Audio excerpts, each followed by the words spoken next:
ਰੱਬ ਸੋਹਣੇ ਦੀਆਂ ਸੋਹਣੀਆਂ ਮਿੱਠੀਆਂ ਤੇ ਪਿਆਰੀਆਂ ਗੱਲਾਂ ਲੈ ਕੇ ਤੁਹਾਡਾ ਆਪਣਾ ਪਾਦਰੀ ਸੈਮਸਨ ਜਾਵੇਦ ਤੇ ਬ੍ਰਦਰ ਇਮੈਨੂਅਲ ਤੁਹਾਡੀ ਖਿਦਮਤ 'ਚ ਹਾਜ਼ਰ ਨੇ। ਸਾਡੇ ਵੱਲੋਂ ਸਲਾਮ ਕਬੂਲ ਕਰੋ। ਸਲਾਮ। ਉਮੀਦ ਹੈ ਕਿ ਖੁਦਾ ਨੇ ਤੁਹਾਨੂੰ ਅੱਛਾ ਈਸਟਰ ਦਿੱਤਾ ਹੋਏਗਾ, ਯਾਨੀ ਸਾਰੇ ਅਸੀਂ ਈਸਟਰ ਦੀ ਖੁਸ਼ੀ ਨੂੰ ਮਨਾ ਸਕੇ, ਉਹਦੇ ਲਈ ਖੁਦਾ ਦਾ ਸ਼ੁਕਰ ਅਦਾ ਕਰਨੇ ਆ। ਔਰ ਮੈਂ ਅਕਸਰ ਤੁਹਾਨੂੰ ਇਹ ਗੱਲ ਕਹਿਣਾ ਕਿ ਜ਼ਰੂਰ ਸਾਨੂੰ ਆਪਣੀ ਰਾਏ ਦੇ ਨਾਲ ਆਗਾਹ ਕਰਿਆ ਕਰੋ ਤਾਂ ਕਿ ਹੋਰ ਜ਼ਿਆਦਾ ਬਿਹਤਰ ਤੌਰ ਤੇ ਅਸੀਂ ਇਸ ਪ੍ਰੋਗਰਾਮ ਨੂੰ ਕਰ ਸਕੀਏ। ਬਹੁਤ ਸ਼ੁਕਰੀਆ ਜਿਹੜੇ ਲੋਕੀ ਆਪਣੀ ਰਾਏ ਸਾਨੂੰ ਦਿੰਦੇ ਨੇ, ਸਾਡੇ ਨਾਲ ਕਨੈਕਟ ਰਹਿੰਦੇ ਨੇ। ਮੈਂ ਉਹਨਾਂ ਦਾ ਬਹੁਤ ਸ਼ੁਕਰਗੁਜ਼ਾਰ ਹਾਂ ਕਿ ਉਹ ਆਪਣੀ ਯਾਨੀ ਬਹੁਤ ਕੀਮਤੀ ਰਾਏ ਦੇ ਨਾਲ ਸਾਨੂੰ ਆਗਾਹ ਕਰਦੇ ਨੇ। ਆਓ ਫਿਰ ਅੱਜ ਦੇ ਟੌਪਿਕ ਵੱਲ ਚੱਲੀਏ। ਅੱਜ ਫਿਰ ਸਾਡਾ ਉਹੀ ਟੌਪਿਕ ਹੈ, ਯਾਨੀ ਤਸਲੀਬੋ ਕਿਆਮਤੁਲ ਮਸੀਹ, ਯਾਨੀ ਖੁਦਾ ਦਾ ਉਹਦਾ ਮਸਲੂਬ ਹੋਣਾ, ਸਲੀਬ ਤੇ ਚੜਾਇਆ ਜਾਣਾ ਔਰ ਉਹਦਾ ਜੀ ਉੱਠਣਾ। ਇਹਦੇ ਬਾਰੇ 'ਚ ਫਿਰ ਅੱਜ ਅਸੀਂ ਗੱਲ ਕਰਾਂਗੇ। ਤੇ ਮੈਂ ਬ੍ਰਦਰ ਜੀ ਨੂੰ ਕਹਾਂਗਾ ਕਿ ਸਾਡੇ ਲਈ ਪੜ੍ਹਨ ਪਹਿਲਾ ਕਰੰਥੀਓ 15 ਬਾਬ ਉਹਦੀ ਪਹਿਲੀ 8 ਆਇਤ ਪੜ੍ਹਨਗੇ ਸਾਡੇ ਲਈ। ਪਹਿਲੋਂ ਬ੍ਰਦਰ ਜੀ ਪੜ੍ਹਨਗੇ, ਫਿਰ ਉਹਦੇ ਬਾਅਦ ਮੈਂ ਪੜ੍ਹਾਂਗਾ। ਜੀ ਬ੍ਰਦਰ। ਅਸੀਂ ਪਰਮੇਸ਼ਰ ਦੇ ਵਚਨ ਚੋਂ ਪੜਾਂਗੇ। ਪਹਿਲਾ ਕਰੰਥੀਆਂ ਉਹਦਾ 15 ਬਾਬ 1 ਤੋਂ ਲੈ ਕੇ 8 ਆਇਤ ਵਿੱਚ ਪਰਮੇਸ਼ਰ ਦੇ ਕਲਾਮ 'ਚ ਇਸ ਤਰ੍ਹਾਂ ਲਿਖਿਆ, ਹੁਣ ਹੇ ਭਰਾਵੋ, ਮੈਂ ਤੁਹਾਨੂੰ ਉਹ ਖੁਸ਼ਖਬਰੀ ਚਿਤਰਾਂਦਾ ਹਾਂ ਜਿਹੜੀ ਮੈਂ ਤੁਹਾਨੂੰ ਸੁਣਾਈ ਸੀ, ਜਿਹਨੂੰ ਤੁਸੀਂ ਕਬੂਲ ਵੀ ਕੀਤਾ ਔਰ ਜਿਹਦੇ ਉੱਤੇ ਤੁਸੀਂ ਖਲੋਤੇ ਵੀ ਹੋ, ਜਿਹਦੇ ਰਾਹੀਂ ਤੁਸੀਂ ਬਚ ਵੀ ਜਾਂਦੇ ਹੋ, ਜੇ ਤੁਸੀਂ ਉਸ ਅੰਜੀਲੀ ਬਚਨ ਨੂੰ ਜਿਹੜਾ ਮੈਂ ਤੁਹਾਨੂੰ ਸੁਣਾਇਆ ਸੀ ਫੜੀ ਰੱਖੋ। ਨਹੀਂ ਤੇ ਤੁਹਾਡਾ ਭਤੀਜਣਾ ਐਵੇਂ ਗਿਆ, ਕਿਉਂ ਜੋ ਮੈਂ ਮੁੱਖ ਗੱਲਾਂ ਵਿੱਚੋਂ ਇਹ ਗੱਲ ਤੁਹਾਨੂੰ ਸੌਂਪ ਦਿੱਤੀ ਜਿਹੜੀ ਮੈਨੂੰ ਪ੍ਰਾਪਤ ਵੀ ਹੋਈ, ਜੋ ਮਸੀਹ ਪੁਸਤਕਾਂ ਦੇ ਅਨੁਸਾਰ ਸਾਡੇ ਪਾਪਾਂ ਦੇ ਕਾਰਨ ਮੋਇਆ ਅਤੇ ਇਹ ਕਿ ਦੱਬਿਆ ਗਿਆ ਅਤੇ ਇਹ ਕਿ ਪੁਸਤਕਾਂ ਦੇ ਅਨੁਸਾਰ ਤੀਜੇ ਦਿਹਾੜੇ ਜੀ ਉੱਠਿਆ, ਅਤੇ ਇਹ ਜੋ ਕੇਫਾਸ ਨੂੰ ਅਤੇ ਫਿਰ ਉਹਨਾਂ 12 ਨੂੰ ਦਰਸ਼ਨ ਦਿੱਤਾ ਅਤੇ ਮਗਰੋਂ ਕੁਝ ਉੱਪਰ 500 ਭਾਈਆਂ ਨੂੰ ਇੱਕੋ ਵਾਰੀ ਦਰਸ਼ਨ ਦਿੱਤਾ, ਅਤੇ ਉਹਨਾਂ ਵਿੱਚੋਂ ਬਹੁਤੇ ਅਜੇ ਜਿਉਂਦੇ ਹਨ ਪਰ ਕਈ ਸੌਂ ਗਏ।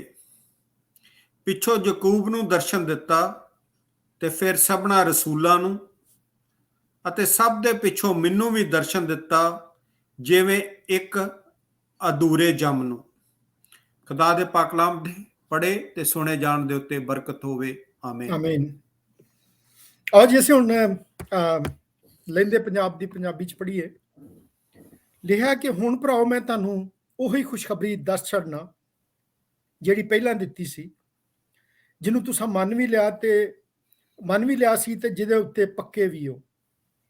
ਉਸੇ ਦੇ ਰਾਹੀਂ ਤੁਹਾਨੂੰ ਨਜਾਤ ਵੀ ਮਿਲਦੀ ਹੈ, ਜਿਵੇਂ ਉਹ ਖੁਸ਼ਖਬਰੀ ਜਿਹੜੀ ਮੈਂ ਤੁਹਾਨੂੰ ਦਿੱਤੀ ਸੀ ਯਾਦ ਰੱਖਦੇ ਹੋ। ਨਹੀਂ ਤੇ ਤੁਹਾਡਾ ਈਮਾਨ ਲਿਆਉਣਾ ਬੇਫਾਇਦਾ ਹੋਇਆ। ਸੋ ਮੈਂ ਸਭਨਾਂ ਨੂੰ ਪਹਿਲਾਂ ਤੁਹਾਨੂੰ ਉਹੀ ਗੱਲ ਅਪਣਾ ਦਿੱਤੀ ਜਿਹੜੀ ਮੈਨੂੰ ਆਪਣੀ ਸੀ, ਭਈ ਮਸੀਹ ਪਾਕ ਕਿਤਾਬ ਦੇ ਸਬਬੋਂ ਸਾਡਿਆਂ ਗੁਨਾਹਾਂ ਦੇ ਲਈ ਮੋਇਆ ਤੇ ਦਫਨ ਹੋਇਆ ਤੇ ਤੀਜੇ ਦਿਨ ਪਾਕ ਕਿਤਾਬ ਦੇ ਸਬਬੋਂ ਜੀ ਉੱਠਿਆ, ਤੇ ਕੈਫਾ ਨੂੰ ਤੇ ਉਹਦੇ ਮਗਰੋਂ ਉਹਨਾਂ 12 ਨੂੰ ਦਿਖਾਈ ਦਿੱਤਾ। ਫਿਰ 500 ਨਾਲੋਂ ਵੱਧ ਭਰਾਵਾਂ ਨੂੰ ਇੱਕੋ ਵਾਰੀ ਵਿਖਾਈ ਦਿੱਤਾ, ਜਿਨ੍ਹਾਂ ਵਿੱਚੋਂ ਅੱਧਿਓਂ ਵੱਧ ਅਜੇ ਤੀਕਰ ਜਿਉਂਦੇ ਨੇ ਤੇ ਬਾਜ਼ ਸੌਂ ਗਏ ਨੇ। ਫਿਰ ਯਾਕੂਬ ਨੂੰ ਵਿਖਾਈ ਦਿੱਤਾ, ਫਿਰ ਸਾਰਿਆਂ ਰਸੂਲਾਂ ਨੂੰ, ਤੇ ਸਭਨਾਂ ਤੋਂ ਪਿੱਛੋਂ ਮੈਨੂੰ ਵੀ ਜਿਹੜਾ ਅਧੂਰੇ ਦਿਨਾਂ ਦੀ ਪੈਦਾਇਸ਼ ਦਿਖਾਈ ਦਿੱਤਾ। ਖੁਦਾ ਦੇ ਪਾਕ ਕਲਾਮ ਦੇ ਪੜ੍ਹੇ ਤੇ ਸੁਣੇ ਜਾਣ 'ਚ ਖੁਦਾਵੰਦ ਦੀ ਬਰਕਤ ਹੋਵੇ। ਆਮੀਨ ਆਮੀਨ। ਹਾਂਜੀ, ਇਹ ਫਿਰ ਮੈਂ ਅੱਗੇ ਜ਼ਿਕਰ ਕੀਤਾ ਕਿ ਅੱਜ ਦਾ ਟਾਪਿਕ ਫਿਰ ਅਸੀਂ ਖੁਦਾਵੰਦ ਯਿਸੂ ਮਸੀਹ ਦਾ ਸਲੀਬ ਤੇ ਦਿੱਤਾ ਜਾਣਾ ਔਰ ਫਿਰ ਉਹਦਾ ਜੀ ਉੱਠਣਾ ਔਰ ਫਿਰ ਉਹਦਾ ਅਸਮਾਨ ਤੇ ਉਠਾਇਆ ਜਾਣਾ, ਇਹਦੇ ਬਾਰੇ 'ਚ ਅਸੀਂ ਗੱਲ ਕਰਾਂਗੇ। ਤੇ ਅੱਜ ਦਾ ਜਿਹੜਾ ਹਵਾਲਾ ਉਹਦੇ 'ਚ ਅਸੀਂ ਇਹ ਬੜੀ ਸਫਾਈ ਨਾਲ ਪੜ੍ਹਿਆ ਕਿ ਯਾਨੀ ਪੌਲੁਸ ਰਸੂਲ ਜਿਹੜਾ ਉਹ ਦੱਸਦਾ ਹੈ ਕਿ ਕਿਸ ਤਰ੍ਹਾਂ ਇਹ ਜਿਹੜੀ ਉਹਦਾ ਜੀ ਉੱਠਣਾ ਹੈ ਉਹ ਸਾਡੇ ਲਈ ਇੱਕ ਖੁਸ਼ਖਬਰੀ ਹੈ। ਸ਼ੁਰੂ ਦੇ ਵਿੱਚ ਹੀ ਲਿਖਿਆ, ਹੁਣ ਭਰਾਓ, ਮੈਂ ਤੁਹਾਨੂੰ ਉਹੀ ਖੁਸ਼ਖਬਰੀ ਦੱਸ ਛੱਡਣਾ ਜਿਹੜੀ ਪਹਿਲਾਂ ਦਿੱਤੀ ਸੀ। ਬ੍ਰਦਰ ਜੀ, ਮੈਂ ਪੁੱਛਣਾ ਚਾਹਾਂਗਾ ਕਿ ਇਹ ਪੌਲੁਸ ਰਸੂਲ ਇਹਨੂੰ ਖੁਸ਼ਖਬਰੀ ਕਿਉਂ ਕਹਿੰਦਾ? ਔਰ ਅਸੀਂ ਅਗਰ ਉਹਦੇ ਜੀ ਉੱਠਣ ਦੀ ਜਦੋਂ ਗੱਲ ਆਉਂਦੀ ਹੈ ਤੇ ਅਸੀਂ ਵੇਖਦੇ ਹਾਂ ਕਿ ਉਹਨੂੰ ਵੀ ਉੱਥੇ ਵੀ ਖੁਸ਼ਖਬਰੀ ਕਿਹਾ ਗਿਆ ਕਿ ਇਹ ਖੁਸ਼ੀ ਦੀ ਖਬਰ ਹੈ ਕਿ ਖੁਦਾਵੰਦ ਯਿਸੂ ਮਸੀਹ ਜੀ ਉੱਠਿਆ। ਜੀ ਬ੍ਰਦਰ ਜੀ। ਪਾਸਟਰ ਜੀ, ਜਿਸ ਤਰ੍ਹਾਂ ਤੁਸੀਂ ਦੱਸਿਆ ਕਿ ਸੰਤ ਪੌਲੁਸ ਬੜੀ ਸਫਾਈ ਦੇ ਨਾਲ ਕਰੰਥੀਅਸ ਦੀ ਕਲੀਸਿਆ ਨੂੰ ਇਹ ਵਰਣਨ ਕਰਦਾ ਹੈ, ਦੱਸਦਾ ਹੈ ਕਿ ਇਹ ਇੱਕ ਗੁੱਡ ਨਿਊਜ਼ ਹੈ, ਇੱਕ ਖੁਸ਼ਖਬਰੀ ਹੈ। ਖੁਸ਼ਖਬਰੀ ਕੀ ਹੈ? ਇਹ ਹੈ ਗੋਸਪਲ ਆਫ ਸਾਲਵੇਸ਼ਨ।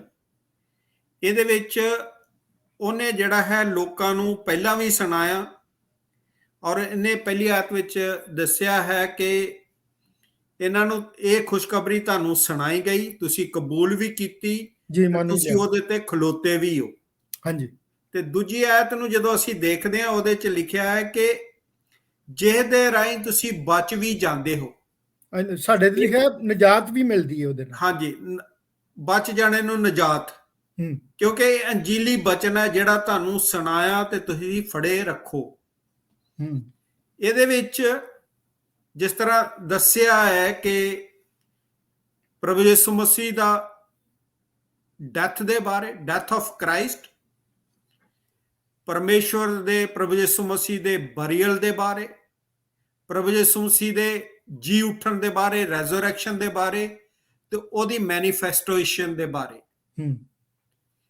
ਇਹ ਜਿਹੜੀ ਗੁੱਡ ਨਿਊਜ਼ ਹੈ ਇਹ ਹੀ ਹੈ ਕਿ ਪ੍ਰਭੂ ਯਿਸੂ ਮਸੀਹ ਸਾਡੇ ਪਾਪਾਂ ਦੇ ਕਾਰਨ, ਜਿਹੜੇ ਸਾਡੇ ਪਾਪ ਸਨ ਜਾਂ ਦੁਨੀਆ ਦੇ ਜਿਹੜੇ ਪਾਪ ਸਨ, ਜਿਹੜੇ ਇੱਕ ਆਦਮ ਦੇ ਉੱਤੇ ਦੇ ਰਾਹੀਂ ਆਏ ਬੁੱਕ ਆਫ ਜੈਨਸਿਸ ਦੇ ਵਿੱਚ, ਤੇ ਦੂਜਾ ਆਦਮ ਪ੍ਰਭੂ ਯਿਸੂ ਮਸੀਹ ਨੂੰ ਵੀ ਕਿਹਾ ਗਿਆ ਹੈ ਦ ਮੈਨ।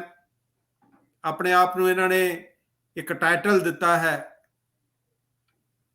ਤੇ ਇਹ ਜਾਂ ਇਹਨੂੰ ਛੇਕੜ ਦਾ ਪੰਜਾਬੀ ਦੇ ਵਿੱਚ ਕਹਿੰਦੇ ਆ, ਆਖਰੀ ਇਨਸਾਨ ਜਾਂ ਆਦਮ।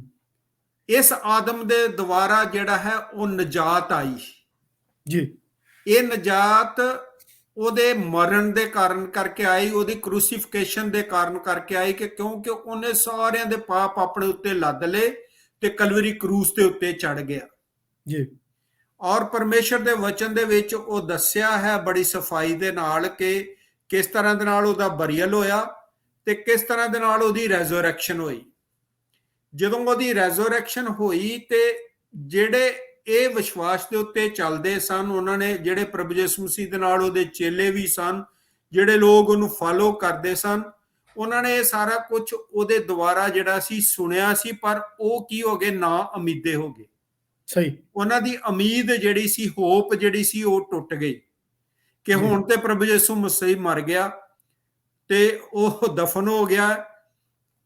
ਪਰ ਉਹ ਜਦੋਂ ਜਿੰਦਾ ਹੋਇਆ ਤੇ ਅੱਗੇ ਇਹਦੇ 'ਚ ਲਿਖਿਆ ਹੈ ਕਿ ਉਹ ਕਿਸ ਤਰ੍ਹਾਂ ਦੇ ਨਾਲ ਉਸਨੇ ਜਿਹੜਾ ਹੈ ਉਹ ਦਰਸ਼ਨ ਦਿੱਤਾ। ਸਭ ਤੋਂ ਪਹਿਲਾ ਦਰਸ਼ਨ ਉਸਨੇ ਔਰਤਾਂ ਨੂੰ ਦਿੱਤਾ, ਫਿਰ ਉਹਦੇ ਚੇਲਿਆਂ ਨੂੰ ਦਿੱਤਾ, ਫਿਰ ਉਹਨੇ 500 ਜਣਿਆਂ ਨੂੰ ਦਿੱਤਾ, ਔਰ ਫਿਰ ਉਹ ਦੱਸਦਾ ਹੈ ਉਹਨੇ ਆਪਣਾ ਜਿਹੜਾ ਉਹਦਾ ਹਾਫ ਬ੍ਰਦਰ ਸੀ ਯਕੂਬ, ਉਹਨੂੰ ਦਿੱਤਾ, ਫਿਰ ਆਖਰ ਦੇ ਵਿੱਚ ਉਹਨੂੰ ਦਿੱਤਾ। ਉਹ ਜਿਹੜੀ ਚੀਜ਼ ਸੀ ਹੈ ਨਾ, ਉਹ ਉਹਨਾਂ ਨੇ ਉਹਦੇ ਵਿੱਚ, ਉਹਨਾਂ ਦੇ ਵਿੱਚ ਫਿਰ ਇੱਕ ਉਮੀਦ ਜਿਹੜੀ ਸੀ ਉਹ ਭਰ ਦਿੱਤੀ।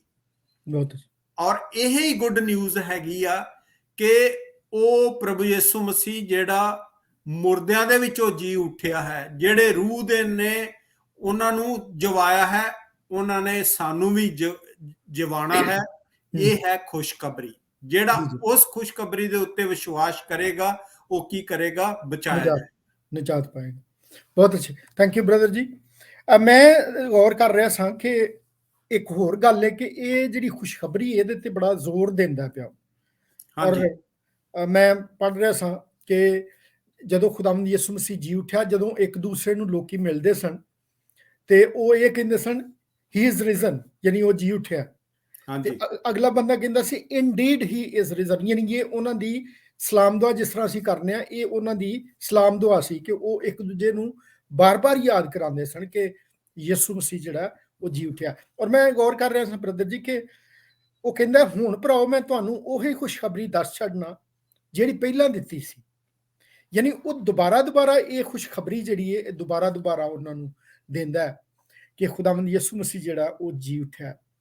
ਤੇ ਇੱਕ ਹੋਰ ਗੱਲ ਜਿਹੜੀ ਅੱਗੇ ਪੜ੍ਹਨੇ ਆ, ਉਹ ਕਹਿੰਦਾ ਕਿ ਜਿਹਨੂੰ ਤੁਸੀਂ ਮੰਨ ਵੀ ਲਿਆ ਸੀ ਤੇ ਜਿਹਦੇ ਉੱਤੇ ਪੱਕੇ ਵੀ ਹੋ, ਯਾਨੀ ਉਹਦੇ ਤੇ ਤੁਸੀਂ ਈਮਾਨ ਯਾਨੀ ਉਹਦੇ ਤੇ ਕਾਇਮ ਹੋ, ਜਿਹੜੀ ਹੈ ਉਰਦੂ ਸਾਡੀ ਬਾਈਬਲ ਹੈ, ਜਿਹਨੂੰ ਤੁਸੀਂ ਕਬੂਲ ਕੀਤਾ ਔਰ ਜਿਹਦੇ ਤੇ ਕਾਇਮ ਹੋ। ਬ੍ਰਦਰ ਜੀ, ਇਹ ਜਦੋਂ ਕਬੂਲ ਕਰ ਲਈਏ ਤੇ ਫਿਰ ਇਹਦੇ ਤੇ ਕਾਇਮ ਕਿਸ ਤਰ੍ਹਾਂ ਨਹੀਂ ਲੋਕੀ ਰਹਿੰਦੇ, ਕਿ ਉਹ ਪੱਕੇ ਨਹੀਂ ਰਹਿੰਦੇ? ਇਹ ਕਿਸ ਤਰ੍ਹਾਂ ਹੁੰਦਾ ਕਿ ਉਹ ਯਾਨੀ ਉਸ ਗੱਲ ਨੂੰ ਭੁੱਲ ਜਾਣ, ਉਹ ਕਾਇਮ ਨਾ ਰਹਿਣ? ਔਰ ਇਹ ਬੜਾ ਜ਼ਰੂਰੀ ਹੈ। ਹਾਂਜੀ ਹਾਂਜੀ, ਇਹ ਬਸ ਜਦੋਂ ਅਸੀਂ ਇਹ ਕਲੀਸਿਆ ਨੂੰ, ਜਦੋਂ ਪੌਲ ਨੇ ਜਿਹੜਾ ਹੈ ਲੈਟਰ ਲਿਖਿਆ ਹੈ, ਇਹ ਕਲੀਸਿਆ ਦੇ ਵਿੱਚ ਜਿਹੜੀਆਂ ਨਾ ਬੜੀਆਂ ਬੁਰਾਈਆਂ ਹੈਗੀਆਂ ਸੀ ਜੀ, ਬੜੀਆਂ ਇਹਦੇ 'ਚ ਇਹ ਟਰਬਲਸਮ ਕਲੀਸਿਆ ਹੈਗੀ ਸੀ। ਤੇ ਇਹਨਾਂ ਦੇ ਵਿੱਚ ਬਹੁਤ ਸਾਰੇ ਇਹੋ ਜਿਹੇ ਨਬੀ ਸਨ ਜਿਨ੍ਹਾਂ ਨੇ ਇਹ ਪ੍ਰਚਾਰ ਕਰਨਾ ਚਾਲੂ ਕਰ ਦਿੱਤਾ ਸੀ ਕਿ ਪ੍ਰਭੂ ਯਿਸੂ ਮਸੀਹ ਜਿਹੜਾ ਹੈ ਉਹ ਜੀ ਉੱਠਿਆ ਹੀ ਨਹੀਂ ਹੈ। ਤੇ ਇਸ ਕਰਕੇ ਉਹਨਾਂ ਨੂੰ ਬਾਰ-ਬਾਰ ਇਹ ਪੌਲ ਜਿਹੜਾ ਹੈ ਪੱਕਾ ਕਰਦਾ ਹੈ, ਫਰਮ ਕਰਦਾ ਹੈ ਉਹਨਾਂ ਨੂੰ। ਤੇ ਇਹ ਹਕੀਕਤ ਹੈ, ਕਹਿੰਦਾ ਕਿ ਇਹ ਕੋਈ ਸੁਣੀ ਸੁਣਾਈ ਗੱਲ ਨਹੀਂ ਆ। ਜੀ ਜੀ, ਜੋ ਕੁਝ ਇਹ ਪਰਮੇਸ਼ਰ ਦੇ ਕਲਾਮ ਦੇ ਵਿੱਚ ਲਿਖਿਆ ਹੈ, ਕਹਿੰਦਾ ਜੋ ਕੁਝ ਉਹਦੇ ਬਾਰੇ ਲਿਖਿਆ ਹੈ ਉਹ ਪੂਰਾ ਹੋਇਆ ਵਾ। ਕਹਿੰਦਾ ਮੈਂ ਸੁਣੀ ਸੁਣਾਈ ਗੱਲ ਨਹੀਂ ਕਰਦਾ ਜੀ। ਇਸੇ ਕਰਕੇ ਉਹ ਚੇਲਿਆਂ ਦਾ ਉਹਨੇ ਨਾਂ ਲਿਆ ਕਿ ਉਹ ਚੇਲੇ ਜਿਹੜੇ ਪ੍ਰਭੂ ਯਿਸੂ ਮਸੀਹ ਦੇ ਨਾਲ ਮਿਨਿਸਟਰੀ ਕਰਦੇ ਸਨ, ਉਹਦੇ ਨਾਲ ਰਹਿੰਦੇ ਸਨ, ਉਹਨਾਂ ਨੂੰ ਉਹਨੇ ਦਰਸ਼ਨ ਦਿੱਤਾ। ਜੀ ਜੀ, ਮੈਂ ਇੱਕ ਵਰਸ ਤੁਹਾਡੇ ਨਾਲ ਪੜ੍ਹਨਾ ਮੰਗਦਾ ਹਾਂ। ਇਹ ਯਹੂਨਾ ਦੀ ਅੰਜੀਲ ਉਹਦਾ 21 ਬਾਪ ਨੂੰ ਅਸੀਂ ਦੇਖਦੇ ਹਾਂ। ਜੀ ਜੀ, ਤੇ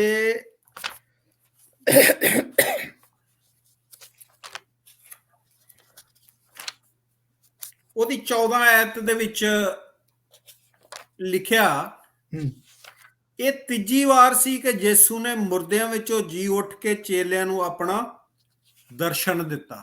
ਸਹੀ। ਤੁਹਾਡੇ ਵਾਲੀ ਪੰਜਾਬੀ ਚ ਕੀ ਲਿਖਿਆ? 21 ਬਾਪ ਉਹਦੀ 14 ਆਇਤ। ਇੱਕ ਮਿੰਟ, 21 ਬਾਪ 14 ਆਇਤ।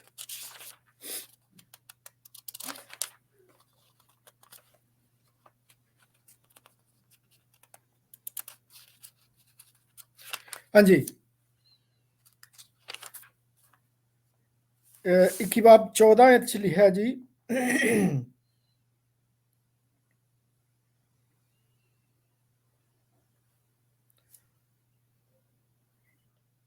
ਯਿਸੂ ਉਹਨਾਂ ਨੂੰ ਆਖਿਆ, ਨਹੀਂ ਇਹ ਨਹੀਂ ਮੇਰਾ ਹਲੇ, ਹਾਂਜੀ, ਹੁਣ ਇਹ ਤੀਜੀ ਵਾਰ ਹੈ ਵੀ ਯਿਸੂ ਮੁਰਦਿਆਂ ਵਿੱਚੋਂ ਜੀ ਉੱਠਣ ਦੇ ਪਿੱਛੋਂ ਸ਼ਾਗਿਰਦਾਂ ਨੂੰ ਵਿਖਾਲੀ ਦਿੱਤਾ। ਤੀਜੀ ਵਾਰ ਹੈ, ਇੱਕ ਵਾਰੀ ਨਹੀਂ, ਦੋ ਵਾਰੀ ਨਹੀਂ, 3 ਵਾਰੀ, ਬਾਰ-ਬਾਰ। ਤੇ ਇਸੇ ਤਰ੍ਹਾਂ ਇਹ ਲੋਕਾਂ ਦੇ ਵਿੱਚ ਜਦੋਂ ਇੱਕ ਗਲਤ ਟੀਚਿੰਗ ਜਿਹੜੀ ਸੀ ਉਹ ਦਿੱਤੀ, ਦੂਸਰੇ ਜਿਹੜੇ ਅਪੋਸਟਲ ਸਨ, ਜਿਹੜੇ ਸਹੀ ਨਹੀਂ ਸਨ, ਹਾਂਜੀ, ਜਿਹੜੇ ਗਲਤ ਸਨ, ਤੇ ਉਹ ਗਲਤ ਟੀਚਿੰਗ ਕਰਕੇ ਪੌਲ ਜਿਹੜਾ ਹੈ ਉਹ ਬਾਰ-ਬਾਰ ਉਹਨਾਂ ਨੂੰ ਪੱਕਿਆ ਕਰਦਾ ਹੈਗਾ ਕਿ ਮੈਂ ਕੋਈ ਸੁਣੀ ਸੁਣਾਈ ਗੱਲ ਨਹੀਂ ਕਰ ਰਿਹਾ। ਜੀ ਜੀ, ਤੇ ਇਹਦੇ ਵਿੱਚ ਆ ਜਦੋਂ ਅਸੀਂ ਆਇਤ ਪੜ੍ਹਦੇ ਹੈਗੇ ਆ ਕਿ 6ਵੀਂ ਆਇਤ ਦੇ ਵਿੱਚ ਉਹ ਕਹਿੰਦਾ ਹੈਗਾ ਕਿ ਅਜੇ ਵੀ ਬਹੁਤ ਸਾਰੇ ਲੋਕ ਜਿਨ੍ਹਾਂ ਨੇ ਪ੍ਰਭੂ ਯਿਸੂ ਮਸੀਹ ਦੇ ਦਰਸ਼ਨ ਕੀਤੇ, ਜਿਨ੍ਹਾਂ ਨੇ ਪ੍ਰਭੂ ਯਿਸੂ ਮਸੀਹ ਨੂੰ ਦੇਖਿਆ, ਉਹ ਅਜੇ ਵੀ ਜਿਉਂਦੇ ਹੈਗੇ ਆ। ਜੀ ਜੀ, ਤੇ ਮੈਂ ਵੀ ਉਹਨਾਂ ਦੇ ਵਿੱਚੋਂ ਇੱਕ ਹਾਂ, ਕਹਿੰਦਾ। ਬਿਲਕੁਲ। ਤੇ ਇਹ ਕਹਿੰਦਾ ਪੱਕੀ ਗੱਲ ਹੈਗੀ ਆ ਕਿ ਪ੍ਰਭੂ ਯਿਸੂ ਮਸੀਹ ਜਿਹੜਾ ਹੈ ਉਹ ਕੀ ਹੋਇਆ ਹੈ, ਜੀ ਉੱਠਿਆ ਹੈਗਾ ਹੈ। ਜਿਸ ਤਰ੍ਹਾਂ ਦੇ ਨਾਲ ਉਹਨੇ ਕਿਹਾ ਉਸ ਤਰ੍ਹਾਂ ਦੇ ਨਾਲ ਜਿਹੜਾ ਇਹ ਹੋਇਆ ਹੈ। ਜੀ ਜੀ, ਹਿਸਟਰੀ ਸਾਨੂੰ ਦੱਸਦੀ ਹੈ, ਇਹ ਪਰਮੇਸ਼ਰ ਦਾ ਵਚਨ ਜਿਹੜੇ ਵੱਖਰੇ ਵੱਖਰੇ ਪ੍ਰਭੂ ਦੇ ਦਾਸਾਂ ਨੂੰ ਰੂਹ ਦੇ ਦੁਆਰਾ ਮਿਲਿਆ, ਉਹਨਾਂ ਨੇ ਲਿਖਿਆ, ਉਹਦੇ ਚੇਲਿਆਂ ਨੇ ਉਹਨੂੰ ਦੇਖਿਆ, 500 ਲੋਕਾਂ ਨੇ ਉਹਨਾਂ ਨੂੰ ਦੇਖਿਆ। ਤੇ ਇਹ ਗੱਲ ਕੋਈ ਏਦਾਂ ਦੀ ਨਹੀਂ ਹੈ, ਉਹ ਕਹਿੰਦਾ। ਤੇ ਇਹ ਕਰਕੇ ਇਹਦੇ ਉੱਤੇ ਤੁਸੀਂ ਕਹਿੰਦਾ ਇਹ ਕਾਇਮ ਰਹੋ, ਜਿਹੜੀ ਗਲਤ ਟੀਚਿੰਗ ਹੈਗੀ ਆ ਉਹਦੇ ਵੱਲ ਧਿਆਨ ਨਾ ਦਿਓ। ਜੋ ਉਹਨੇ ਕਿਹਾ ਉਹਨੇ ਉਹ ਪੂਰਾ ਕੀਤਾ। ਬਹੁਤ ਅੱਛਾ, ਬਹੁਤ ਸ਼ੁਕਰੀਆ ਜੀ। ਮੈਂ ਬ੍ਰਦਰ ਜੀ ਕਦੀ ਕਦੀ ਸੋਚਦਾ ਕਿ ਅਗਰ ਯਾਨੀ ਉਲਟ ਹੁੰਦਾ, ਯਾਨੀ ਖੁਦਾਵੰਦ ਯਿਸੂ ਮਸੀਹ ਨਾ ਜੀ ਉੱਠਦਾ ਤੇ ਫੇਰ ਕੀ ਹੋਣਾ ਸੀ, ਠੀਕ ਹੈ।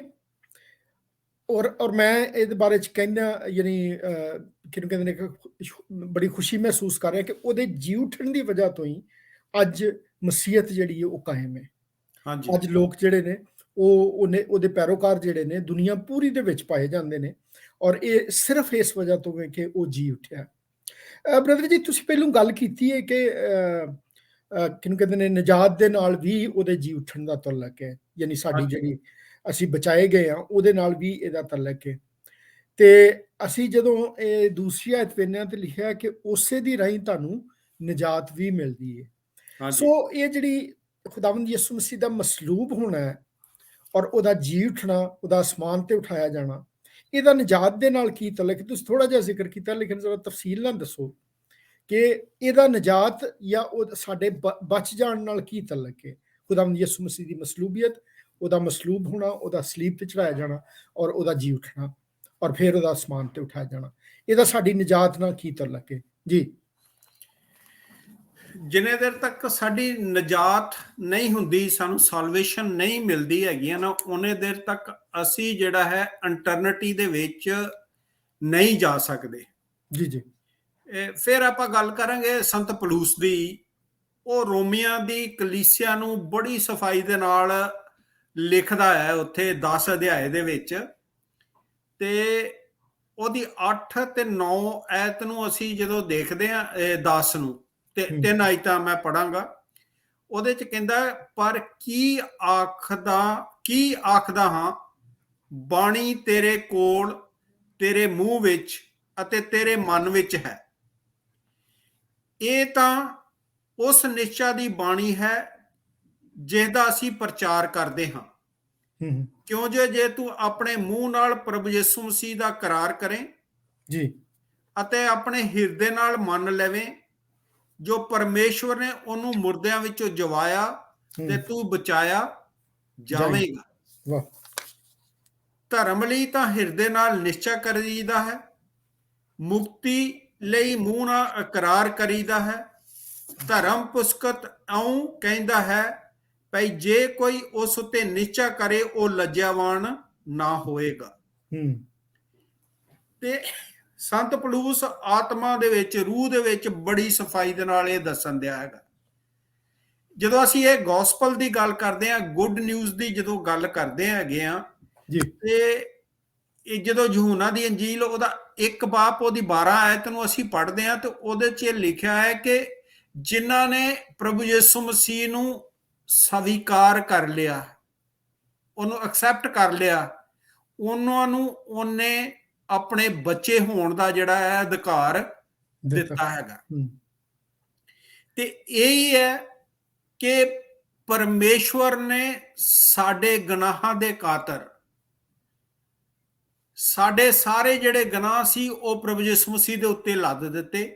ਜਿਹੜਾ ਪ੍ਰਭੂ ਯਿਸੂ ਮਸੀਹ ਦੇ ਵੱਲ ਤੱਕੇਗਾ, ਜੀ ਜੀ, ਉਹਦੇ ਵੱਲ ਦੇਖੇਗਾ ਔਰ ਆਪਣੇ ਮੂੰਹ ਦੇ ਨਾਲ ਪ੍ਰਭੂ ਯਿਸੂ ਮਸੀਹ ਨੂੰ ਸਵੀਕਾਰ ਕਰੇਗਾ ਕਿ ਤੂੰ ਹੀ ਲੌਰਡ ਹਾਂ ਮੇਰਾ, ਤੂੰ ਹੀ ਮੇਰਾ ਪਰਮੇਸ਼ਰ ਹਾਂ, ਤੂੰ ਮੇਰੇ ਵਾਸਤੇ ਇਹਨੇ ਦੁੱਖ ਸਹੇ ਨੇ ਜਿਹਦੇ ਵਾਸਤੇ ਮੈਂ ਰਿਸਪੌਂਸਿਬਲ ਸੀ, ਪਰ ਇਹ ਤੂੰ ਮੇਰੇ ਵਾਸਤੇ ਕੀਤਾ ਹੈ, ਮੈਂ ਤੇਰਾ ਧੰਨਵਾਦ ਕਰਦਾ। ਜਦੋਂ ਅਸੀਂ ਉਹ ਚੀਜ਼ ਨੂੰ ਮੰਨਦੇ ਹਾਂ ਕਿ ਪ੍ਰਭੂ ਯਿਸੂ ਮਸੀਹ ਮੇਰੇ ਵਾਸਤੇ ਉਸ ਕਲਵਰੀ ਕਰੂਸ ਦੇ ਉੱਤੇ ਦਿੱਤਾ ਗਿਆ, ਉਹ ਬਰੀਅਰ ਹੋਇਆ ਉਹਦਾ, ਉਹ ਫਿਰ ਜੀ ਉੱਠਿਆ, ਜਦੋਂ ਅਸੀਂ ਆਪਣੇ ਮੂੰਹ ਦੇ ਨਾਲ ਇਹ ਗੱਲਾਂ ਦਾ ਅੰਗੀਕਾਰ ਕਰਦੇ ਹਾਂ, ਨਿਸ਼ਚਾ ਕਰਦੇ ਹਾਂ, ਤੇ ਅਸੀਂ ਜਿਹੜਾ ਆ ਉਹ ਬਚਾਏ ਜਾਵਾਂਗੇ।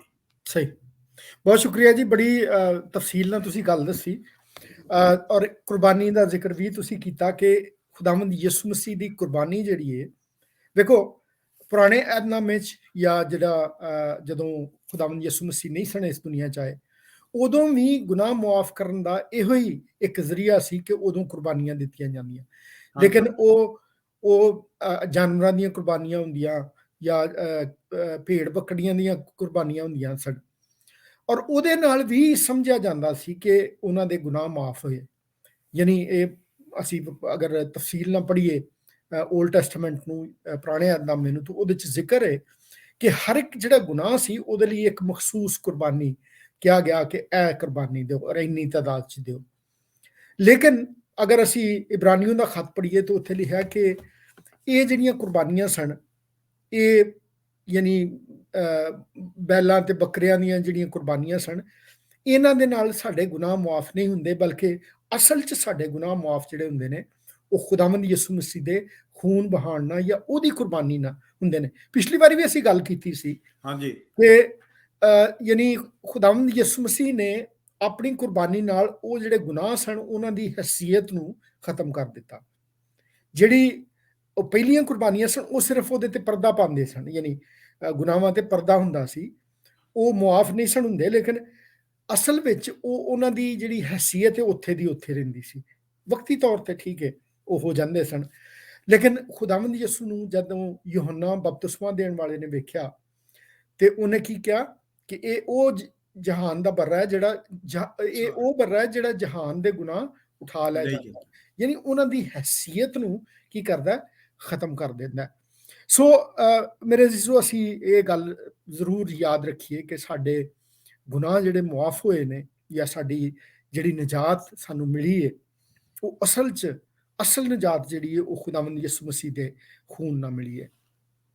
ਲਓ ਜੀ ਅੱਗੇ ਚਲੀਏ ਤੇ ਲਿਖਿਆ, ਜਿਵੇਂ ਉਹ ਖੁਸ਼ਖਬਰੀ ਜਿਹੜੀ ਮੈਂ ਤੁਹਾਨੂੰ ਦਿੱਤੀ ਸੀ ਯਾਦ ਰੱਖ ਦਿਓ, ਨਹੀਂ ਤੇ ਤੁਹਾਡਾ ਈਮਾਨ ਲਿਆਉਣਾ ਬੇਫਾਇਦਾ ਹੈ।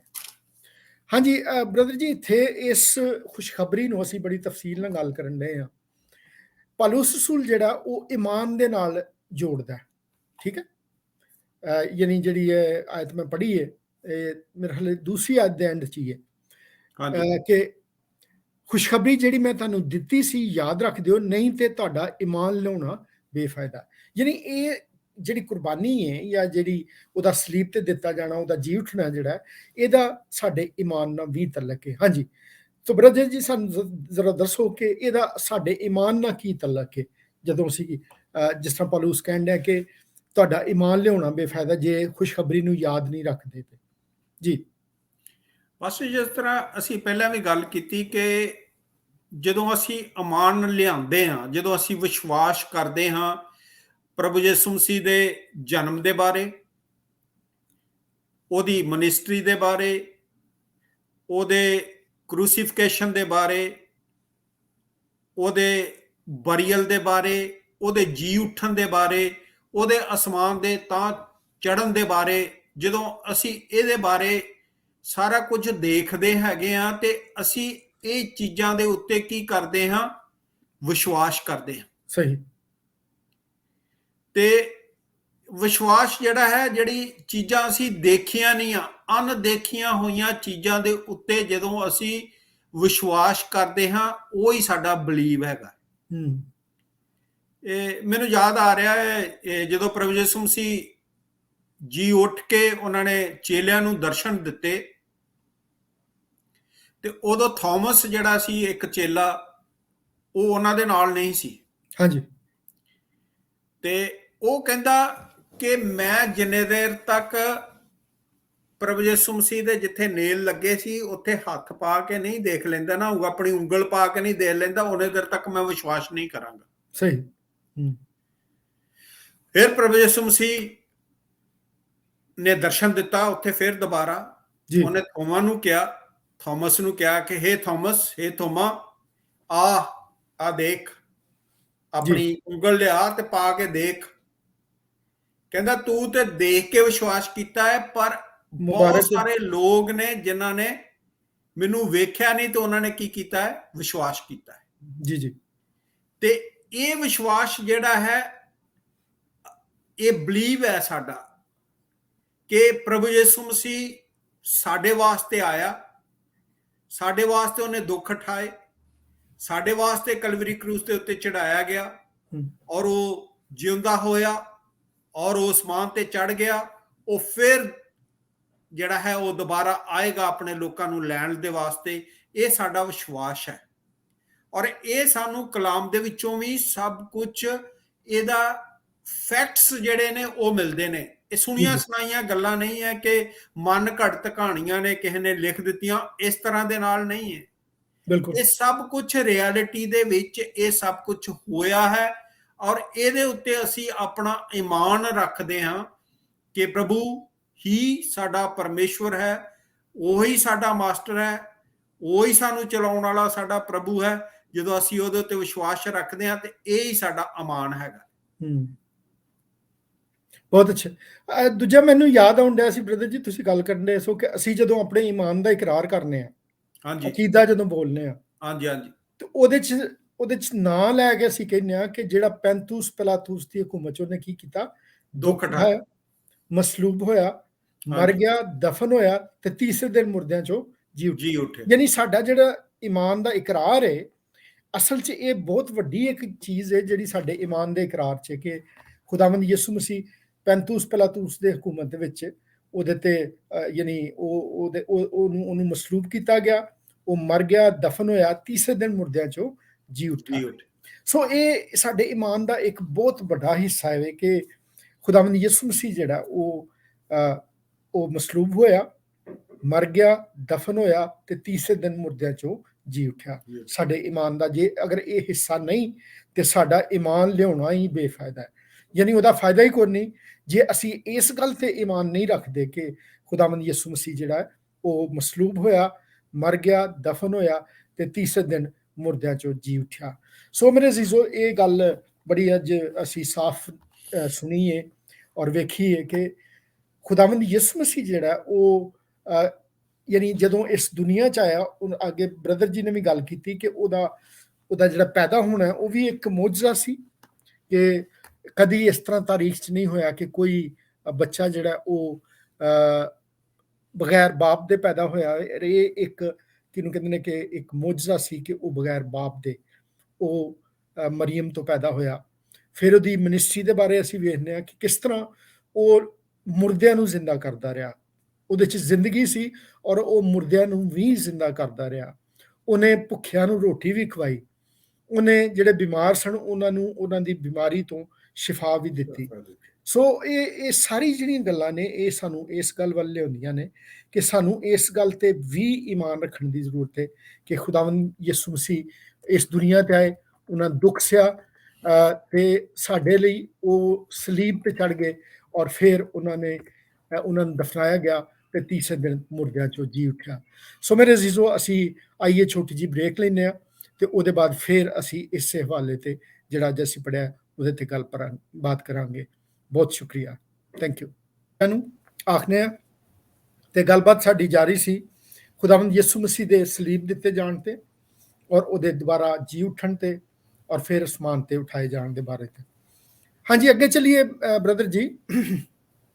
ਤੇ ਪੌਲੁਸ ਰਸੂਲ ਕਹਿੰਦਾ ਚੌਥੀ ਆਇਤ 'ਚ, ਤੀਸਰੀ ਮੇਰਾ ਹਾਲ ਹੈ, ਸੋ ਮੈਂ ਸਭਨਾਂ ਤੋਂ ਪਹਿਲੋਂ ਤੁਹਾਨੂੰ ਉਹ ਗੱਲ ਅਪਣਾ ਦਿੱਤੀ ਜਿਹੜੀ ਮੈਨੂੰ ਆਪਣੀ ਸੀ। ਮੈਨੂੰ ਯਾਦ ਆਉਣ ਡਿਆ ਕਿ ਜਦੋਂ ਕਿਹਨੂੰ ਕਹਿੰਦੇ ਨੇ ਅਸੀਂ ਸ਼ਾਇਰਬਾਨੀ ਕਰਨੇ ਆ ਜਾਂ ਸ਼ਾਇਰਬਾਨੀ ਦੀ ਰਸਮ ਕੀਤੀ ਜਾਂਦੀ ਹੈ, ਉਦੋਂ ਵੀ ਅਸੀਂ ਇੱਕ ਹਵਾਲਾ ਪੜ੍ਹਨੇ ਆ ਤੇ ਉਹਦੇ 'ਚ ਵੀ ਕਹਿੰਦਾ ਕਿ ਮੈਂ ਤੁਹਾਨੂੰ ਉਹ ਗੱਲ ਅਪਣਾ ਦੇਣਾ ਜਿਹੜੀ ਮੈਨੂੰ ਪਹੁੰਚੀ ਸੀ ਕਿ ਯਿਸੂ ਮਸੀਹ ਜਿਸ ਰਾਤ ਤੋਂ ਪਕੜਾਇਆ ਗਿਆ, ਉਹਨੇ ਰੋਟੀ ਲਈ ਤੇ ਸ਼ੁਕਰ ਕਰਕੇ ਤੋੜੀ ਔਰ ਕਿਹਾ ਇਹ ਮੇਰਾ ਬਦਨ ਹੈ ਜਿਹੜਾ ਤੁਹਾਡੇ ਵਾਸਤੇ। ਇਸੇ ਤਰ੍ਹਾਂ ਉਹਨੇ ਪਿਆਲਾ ਵੀ ਲਿਆ ਤੇ ਕਿਹਾ ਇਹ ਮੇਰੇ ਖੂਨ 'ਚ ਨਿਆ ਅਹਿਦ ਹੈ। ਸੋ ਮੈਂ ਜਿਹੜੀ ਗੱਲ ਵੱਲ ਲਿਆਉਣਾ ਚਾਹੁੰਦਾ ਉਹ ਇਹ ਵੇ ਕਿ ਉਹ ਕਹਿੰਦਾ ਸੋ ਮੈਂ ਸਭਨਾਂ ਤੋਂ ਪਹਿਲਾਂ ਤੁਹਾਨੂੰ ਉਹ ਗੱਲ ਅਪਣਾ ਦਿੱਤੀ ਜਿਹੜੀ ਮੈਨੂੰ ਆਪਣੀ ਸੀ। ਯਾਨੀ ਉਹ ਕਹਿੰਦਾ ਕਿ ਇਹ ਜਿਹੜੀ ਗੱਲ ਮੈਂ ਕਰਨ ਲੱਗਾ ਇਹ ਅਸਲ 'ਚ ਮੈਨੂੰ ਖੁਦਾ ਵੱਲੋਂ ਮਿਲੀ ਹੈ, ਪਰ ਇਸ ਲਈ ਮੈਂ ਤੁਹਾਡੇ ਨਾਲ ਕਰਨਾ ਕਿ ਮਸੀਹ ਕਿਤਾਬੇ ਮੁਕੱਦਸ ਦੇ ਮੁਤਾਬਕ ਸਾਡੇ ਗੁਨਾਹਾਂ ਲਈ ਮੋਇਆ ਤੇ ਦਫਨ ਹੋਇਆ ਤੇ ਤੀਜੇ ਦਿਨ ਪਾਕ ਕਿਤਾਬ ਦੇ ਮੁਤਾਬਕ ਜੀ ਉੱਠਿਆ। ਬ੍ਰਦਰ ਜੀ, ਇੱਥੇ ਜਿਹੜਾ ਇਹ ਪਾਕ ਕਿਤਾਬ ਲਿਖਿਆ, ਮੈਂ ਉਰਦੂ ਦੀ ਕਿਤਾਬ 'ਚ ਲਿਖਿਆ ਮਸੀਹ ਕਿਤਾਬੇ ਮੁਕੱਦਸ ਦੇ ਮੁਤਾਬਕ ਸਾਡੇ ਗੁਨਾਹ ਲਈ ਮੋਇਆ। ਔਰ ਇਹ ਜਿਹੜੀ ਗੱਲ ਹੈ ਇਹਦਾ ਤੁਅਲਕ ਜਿਹੜਾ ਇਹ ਪੁਰਾਣੇ ਅਹਿਦਨਾਮੇ ਨਾਲ, ਯਾਨੀ ਕਿਤਾਬੇ ਮੁਕੱਦਸ ਜਦੋਂ ਕਹਿੰਦਾ ਉਦੋਂ ਅੰਜੀਲ ਦੀ ਗੱਲ ਨਹੀਂ ਕਰਦਾ ਬਲਕਿ ਉਹ ਪੁਰਾਣੇ ਅਹਿਦਨਾਮੇ ਦੀ, ਓਲਡ ਟੈਸਟਮੈਂਟ ਦੀ। ਹਾਂਜੀ, ਜ਼ਰਾ ਤੁਸੀਂ ਦੱਸੋ ਕਿ ਕਿਸ ਤਰ੍ਹਾਂ ਅਸੀਂ ਓਲਡ ਟੈਸਟਾਮੈਂਟ ਦੇ ਵਿੱਚ ਵੇਖਦੇ ਹਾਂ ਕਿ ਖੁਦਾਵੰਦ ਯਿਸੂ ਮਸੀਹ ਦੇ ਮਰਨ ਦੇ ਬਾਰੇ ਜਾਂ ਉਹਦੇ ਸਲੀਬ ਦੇ ਦਿੱਤੇ ਜਾਣ ਦੇ ਬਾਰੇ ਅਸੀਂ ਕਿਸ ਤਰ੍ਹਾਂ ਅਸੀਂ ਕਿੱਥੋਂ ਕਿੱਥੋਂ ਵੇਖਦੇ ਹਾਂ ਕਿ ਸਾਨੂੰ ਪਤਾ ਲੱਗਦਾ ਕਿ ਉਹਨੇ ਇਸ ਦੁਨੀਆ ਤੇ ਆ ਕੇ ਮੈਨੂੰ ਯਾਦ ਹੈ ਕਿ ਉਹਦੇ ਬਗੈਰ ਬਾਪ ਦੇ ਪੈਦਾ ਹੋਣ ਦੇ ਬਾਰੇ ਵੀ ਦੱਸਿਆ ਗਿਆ ਕਿ ਉਹ ਕੁਆਰੀ ਤੋਂ ਪੈਦਾ ਹੋਏਗਾ ਤੇ ਲੇਕਿਨ ਉਹਦੀ ਮਸਲੂਬੀਅਤ ਦੇ ਬਾਰੇ ਵੀ ਜ਼ਿਕਰ ਹੈ ਪੁਰਾਣੇ ਅਹਿਦਨਾਮੇ ਵਿੱਚ। ਜੀ ਬ੍ਰਦਰ ਜੀ, ਸਾਨੂੰ ਜ਼ਰਾ ਦੱਸੋ ਕਿ ਕਿੱਥੇ ਕਿੱਥੇ ਇਹ ਗੱਲ ਜਿਹੜੀ ਪਾਈ ਜਾਂਦੀ ਹੈ। ਬਸ ਮੈਂ ਇੱਕ ਬੁੱਕ ਪੜ੍ਹ ਰਿਹਾ ਸੀ, ਇੱਕ ਜਿਊ ਸੀ ਤੇ ਉਹਨੇ ਇਹ ਬੁੱਕ ਲਿਖੀ ਯਸ਼ਾਇਆ 53 ਚੈਪਟਰ ਦੇ ਉੱਤੇ। ਜੀ ਜੀ। ਉਹਨੇ ਜਦੋਂ ਪ੍ਰਭੂ ਯਿਸੂ ਮਸੀਹ ਨੂੰ ਦੇ ਬਾਰੇ ਓਲਡ ਟੈਸਟਾਮੈਂਟ ਦੇ ਵਿੱਚ ਪੜ੍ਹਿਆ ਜੀ, ਯਸ਼ਾਇਆ 53 ਨੂੰ ਜਦੋਂ ਉਹ ਪੜ੍ਹਦਾ ਹੈਗਾ ਹੈ ਤੇ ਕਹਿੰਦਾ ਮੈਨੂੰ ਪੜ੍ਹਨ ਦੇ ਬਾਅਦ ਮੇਰੀ ਰੂਹ ਨੂੰ ਇਸ ਤਰ੍ਹਾਂ ਦੇ ਨਾਲ ਜਿਹੜਾ ਹੈ ਨਿਚੋੜਿਆ ਉਹਨੇ ਮੈਨੂੰ ਕਿ ਮੈਨੂੰ ਪਤਾ ਹੀ ਨਹੀਂ ਸੀ ਕਿ ਇਹ ਯਸ਼ੂਆ ਹੈ ਕੌਣ ਆ। ਅਸੀਂ ਯਸ਼ੂਆ ਦੇ ਬਾਰੇ ਅੱਜ ਵੀ ਵੇਟ ਕਰਦੇ ਆ, ਜਿਊ ਜਿਹੜੇ ਆ ਅੱਜ ਵੀ ਮਸਾਇਆ ਦੇ ਬਾਰੇ ਜਿਹੜੇ ਆ ਵੇਟ ਕਰਦੇ ਆ। ਉਹ ਕਹਿੰਦਾ ਇਹ ਪ੍ਰਭੂ ਦਾ ਦਾਸ ਜਿਹੜਾ ਯਸ਼ਾਇਆ ਨਬੀ ਆ, ਇਹਨੇ ਤੇ ਬਿਲਕੁਲ ਲਿਖਤ ਦੇ ਵਿੱਚ ਸਾਰਾ ਕੁਝ ਜਿਹੜਾ ਹੈ ਉਹ ਦਿੱਤਾ ਹੈ। ਜੇ 53 ਬਾਪ ਨੂੰ ਅਸੀਂ ਪੜ੍ਹਦੇ ਪੂਰੇ ਨੂੰ, ਇਹਦੀ ਪੂਰੀ ਡਿਟੇਲ ਜਿਹੜੀ ਹੈ ਇਹਦੇ ਬਾਰੇ ਜਿਹੜੀ ਆ ਉਹ ਦਿੱਤੀ ਗਈ ਹੈ। ਹਾਂਜੀ। ਉਹ ਕਹਿੰਦਾ ਤੀਸਰੀ ਆਇਤ ਦੇ ਵਿੱਚ, ਉਹ ਤੁਸ਼ ਅਤੇ ਮਨੁੱਖਾਂ ਵੱਲੋਂ ਤਿਆਗਿਆ ਹੋਇਆ ਸੀ, ਇੱਕ ਦੁਖੀਆ ਮਨੁੱਖ, ਸੋਗ ਦਾ ਜਾਣੂ ਅਤੇ ਉਸ ਵਾਂਗੂ ਜਿਸ ਤੋਂ ਲੋਕ ਮੂੰਹ ਲੁਕਾਉਂਦੇ, ਉਹ ਤੁਛ ਜਾਤਾ ਗਿਆ ਅਤੇ ਅਸੀਂ ਉਸ ਦੀ ਕਦਰ ਨਹੀਂ ਕੀਤੀ। ਬਿਲਕੁਲ। ਚੌਥੇ ਚ ਲਿਖਦਾ, ਸੱਚਮੁੱਚ ਉਸਨੇ ਸਾਡੇ ਗਮ ਚੁੱਕ ਲਏ। ਹਾਂਜੀ। ਉਸਨੇ ਸਾਡੇ ਦੁੱਖ ਠਾਏ, ਪਰ ਅਸਾਂ ਉਹਨੂੰ ਮਾਰਿਆ ਹੋਇਆ, ਪਰਮੇਸ਼ਰ ਦਾ ਕੁੱਟਿਆ ਹੋਇਆ ਅਤੇ ਭੰਨਿਆ ਹੋਇਆ ਸਮਝਿਆ। ਔਰ ਉਹ ਸਾਡੇ ਅਪਰਾਧਾਂ ਲਈ ਘਾਇਲ ਕੀਤਾ ਗਿਆ, ਸਾਡੀਆਂ ਬਦੀਆਂ ਦੇ ਕਾਰਨ ਕੁਚਲਿਆ ਗਿਆ। ਸਾਡੀ ਸ਼ਾਂਤੀ ਲਈ ਉਸ ਉੱਤੇ ਤਾੜਨਾ ਹੋਈ ਅਤੇ ਉਹਦੇ ਮਾਰ ਖਾਣ ਤੋਂ ਅਸੀਂ ਨਰੋਏ ਕੀਤੇ ਗਏ।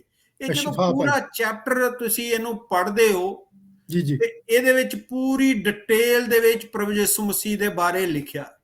ਹਾਂਜੀ, ਮੈਂ ਐਂਡਿੰਗ ਆਇਤਾਂ ਵੀ ਵੇਖਣ ਡਿਆ ਤੇ ਉਹਦੇ ਚ ਲਿਖਿਆ ਕਿ ਉਹਨੇ ਆਪਣੀ ਜਾਨ ਮੌਤ ਲਈ ਉੰਡੇਲ ਦਿੱਤੀ। ਹਾਂਜੀ ਹਾਂਜੀ। ਤੇ ਉਹ ਖਤਾਕਾਰਾਂ ਦੇ ਨਾਲ ਸ਼ੁਮਾਰ ਕੀਤਾ ਗਿਆ। ਹਾਂਜੀ ਹਾਂਜੀ। ਉਹਨੇ ਸਾਡੇ ਗੁਨਾਹ ਉਠਾ ਲਏ ਤੇ ਖਤਾਕਾਰਾਂ ਦੀ ਸ਼ਿਫਾਇਤ ਕੀਤੀ। ਸੋ ਇਹ ਪੂਰਾ ਬਾਬ ਜਿਹੜਾ ਹੈ ਇਹ, ਹਾਂਜੀ ਕਰੋ ਗੱਲ ਤੁਸੀਂ। ਜਿਸ ਤਰ੍ਹਾਂ ਉਹ ਮੈਂ ਦੱਸ ਰਿਹਾ ਸੀ ਕਿ ਉਹਨੇ ਨਾ ਸਿਰਫ ਇਹਦੇ ਉੱਤੇ ਇੱਕ ਬੁੱਕ ਲਿਖੀ ਹੈ ਤੇ ਉਹ ਬੁੱਕ ਲਿਖਣ ਦੇ ਬਾਅਦ ਉਹ ਕਹਿੰਦਾ ਕਿ ਮੈਂ ਹਕੀਕਤ ਦੇ ਵਿੱਚ, ਰਿਐਲਿਟੀ ਦੇ ਵਿੱਚ ਜਦੋਂ ਇਹ ਚੈਪਟਰ ਦੇ ਉੱਤੇ ਮਨਨ ਕੀਤਾ, ਇਹਦੇ ਉੱਤੇ ਮੈਡੀਟੇਟ ਕੀਤਾ, ਫਿਰ ਮੈਂ ਕਹਿੰਦਾ ਕਿ ਜੇ ਪ੍ਰਭੂ ਯਿਸੂ ਮਸੀਹ ਤੂੰ ਹਕੀਕਤ ਦੇ ਵਿੱਚ ਤੂੰ ਪਰਮੇਸ਼ਵਰ ਆ, ਤੂੰ ਇਹ ਸਾਰਾ ਕੁਝ ਕੀਤਾ ਹੈ ਤੇ ਮੇਰੇ ਤੇ ਰਿਵੀਲ ਕਰ। ਔਰ ਉਹਨੇ ਪ੍ਰਭੂ ਯਿਸੂ ਮਸੀਹ ਨੇ ਉਹਨੂੰ ਦਰਸ਼ਨ ਦਿੱਤੇ ਤੇ ਉਹਨੇ ਉਹ ਫਿਰ ਪੂਰੀ ਬੁੱਕ ਲਿਖੀ। ਔਰ ਉਹ ਬੁੱਕ ਲਿਖਣ ਦੇ ਨਾਲ ਉਹਦਾ ਪਰਿਵਾਰ, ਉਹਦਾ ਫਰੈਂਡ ਸਰਕਲ ਤੇ ਬਹੁਤ ਸਾਰੇ ਲੋਕ ਜਿਹੜੇ ਨੇ ਉਹ ਬਚਾਏ ਗਏ। ਜੀ ਜੀ। ਤੇ ਉਹੀ ਜੋ ਤੁਸੀਂ ਕਹਿ ਰਹੇ ਹੋ ਕਿ ਇਹ ਜਿਹੜਾ ਨਵਾਂ ਐਤਨਾਮਾ ਤੇ ਪੁਰਾਣਾ ਐਤਨਾਮਾ, ਜਦੋਂ ਅਸੀਂ ਇਹਨਾਂ ਨੂੰ ਦੋਨਾਂ ਨੂੰ ਰਿਲੇਟ ਨਹੀਂ ਕਰਦੇ ਉਹਨਾਂ ਦੇ ਤੱਕ ਗੱਲ ਜਿਹੜੀ ਆ ਉਹ ਬਣਦੀ ਨਹੀਂ ਹੈਗੀ। ਜੀ ਜੀ। ਕਿਉਂਕਿ ਸਾਰਾ ਕੁਝ ਪਹਿਲਾਂ ਹੀ ਲਿਖਿਆ ਹੈਗਾ। ਇਹਦੇ ਜਨਮ ਦੇ ਬਾਰੇ ਵੀ ਯਸ਼ਾਇਆ ਜਿਹੜਾ ਹੈ ਉਹ ਪਹਿਲਾਂ ਹੀ ਜਿਹੜਾ ਹੈ ਭਵਿੱਖਬਾਣੀ ਕਰਦਾ ਹੈ। ਇਹਦੇ ਮਰਨ ਦੇ ਬਾਰੇ ਵੀ ਉਹ ਭਵਿੱਖਬਾਣੀ ਜਿਹੜੀ ਹੈ ਉਹ ਕਰਦਾ, ਪ੍ਰੋਫੈਸੀ ਕਰਦਾ ਹੈਗਾ। ਤੇ ਇਹ ਬਿਲਕੁਲ ਸਾਫ਼ ਹੈ। ਤਦੇ ਜਿੱਦਾਂ ਅਸੀਂ ਪਹਿਲਾਂ ਦੱਸਿਆ ਕਿ ਇਹ ਕੋਈ ਸੁਣੀਆਂ ਸੁਣਾਈਆਂ ਗੱਲਾਂ ਨਹੀਂ ਆ। ਜੀ ਜੀ। ਇਹ ਹਿਸਟਰੀ ਆ, ਇਹ ਰਿਐਲਿਟੀ ਆ, ਇਹ ਟਰੂਥ ਹੈ, ਇਹੀ ਸੱਚਾਈ ਹੈ ਕਿ ਇਹ ਪਰਮੇਸ਼ਰ ਦਾ ਵਚਨ ਜਿਹੜਾ ਹੈ ਇਹ ਸੱਚਾ ਹੈ। ਜੋ ਕੁਝ ਲਿਖਿਆ ਹੈ ਇਹਦੇ ਪ੍ਰਭੂ ਯਿਸੂ ਮਸੀਹ ਦੇ ਬਾਰੇ, ਉਹ ਸਾਰਾ ਕੁਝ ਹੀ ਪੂਰਾ ਹੋਇਆ। ਜੀ ਜੀ। ਹਾਂਜੀ, ਤੁਸੀਂ ਕੁਝ ਕਹਿ ਰਹੇ ਸੀ। ਹਾਂਜੀ, ਮੈਂ ਜ਼ਿਕਰ ਕਰ ਰਿਹਾ ਸਾਂ ਕਿ ਇਹ ਜਿਹੜਾ ਪੂਰਾ ਬਾਬ ਤੁਸੀਂ ਜਿਸ ਤਰ੍ਹਾਂ ਅੱਗੇ ਦੱਸਿਆ ਕਿ ਪੂਰਾ ਬਾਬ ਅਗਰ ਪੜ੍ਹੀਏ ਤੇ ਇੱਕ ਇੱਕ ਗੱਲ ਯਾਨੀ ਲਿਖਿਆ ਗਿਆ ਕਿ ਉਹ ਖਤਾਕਾਰਾਂ ਦੀ ਵਿੱਚ ਸ਼ੁਮਾਰ ਕੀਤਾ ਗਿਆ ਹੈ ਨਾ। ਹਾਂਜੀ ਉਹਨੇ ਆਪਣੀ ਜਾਨ ਜਿਹੜੀ ਹੈ ਮੌਤ ਲਈ ਉੰਡੇਲ ਦਿੱਤੀ ਤੇ ਖਤਾਕਾਰਾਂ ਦੇ ਵਿੱਚ ਸ਼ੁਮਾਰ ਕੀਤਾ ਗਿਆ। ਤੇ ਅਸੀਂ ਜਦੋਂ ਵਾਕਿਆ ਪੜ੍ਹਨੇ ਆ ਤੇ ਉਹ ਦੋ ਡਾਕੂਆਂ ਦੇ ਦਰਮਿਆਨ ਚ ਉਹਦੀ ਸਲੀਪ ਜਿਹੜਾ ਉਹ ਸੀ ਉਹਨੂੰ ਦਿੱਤਾ ਗਿਆ।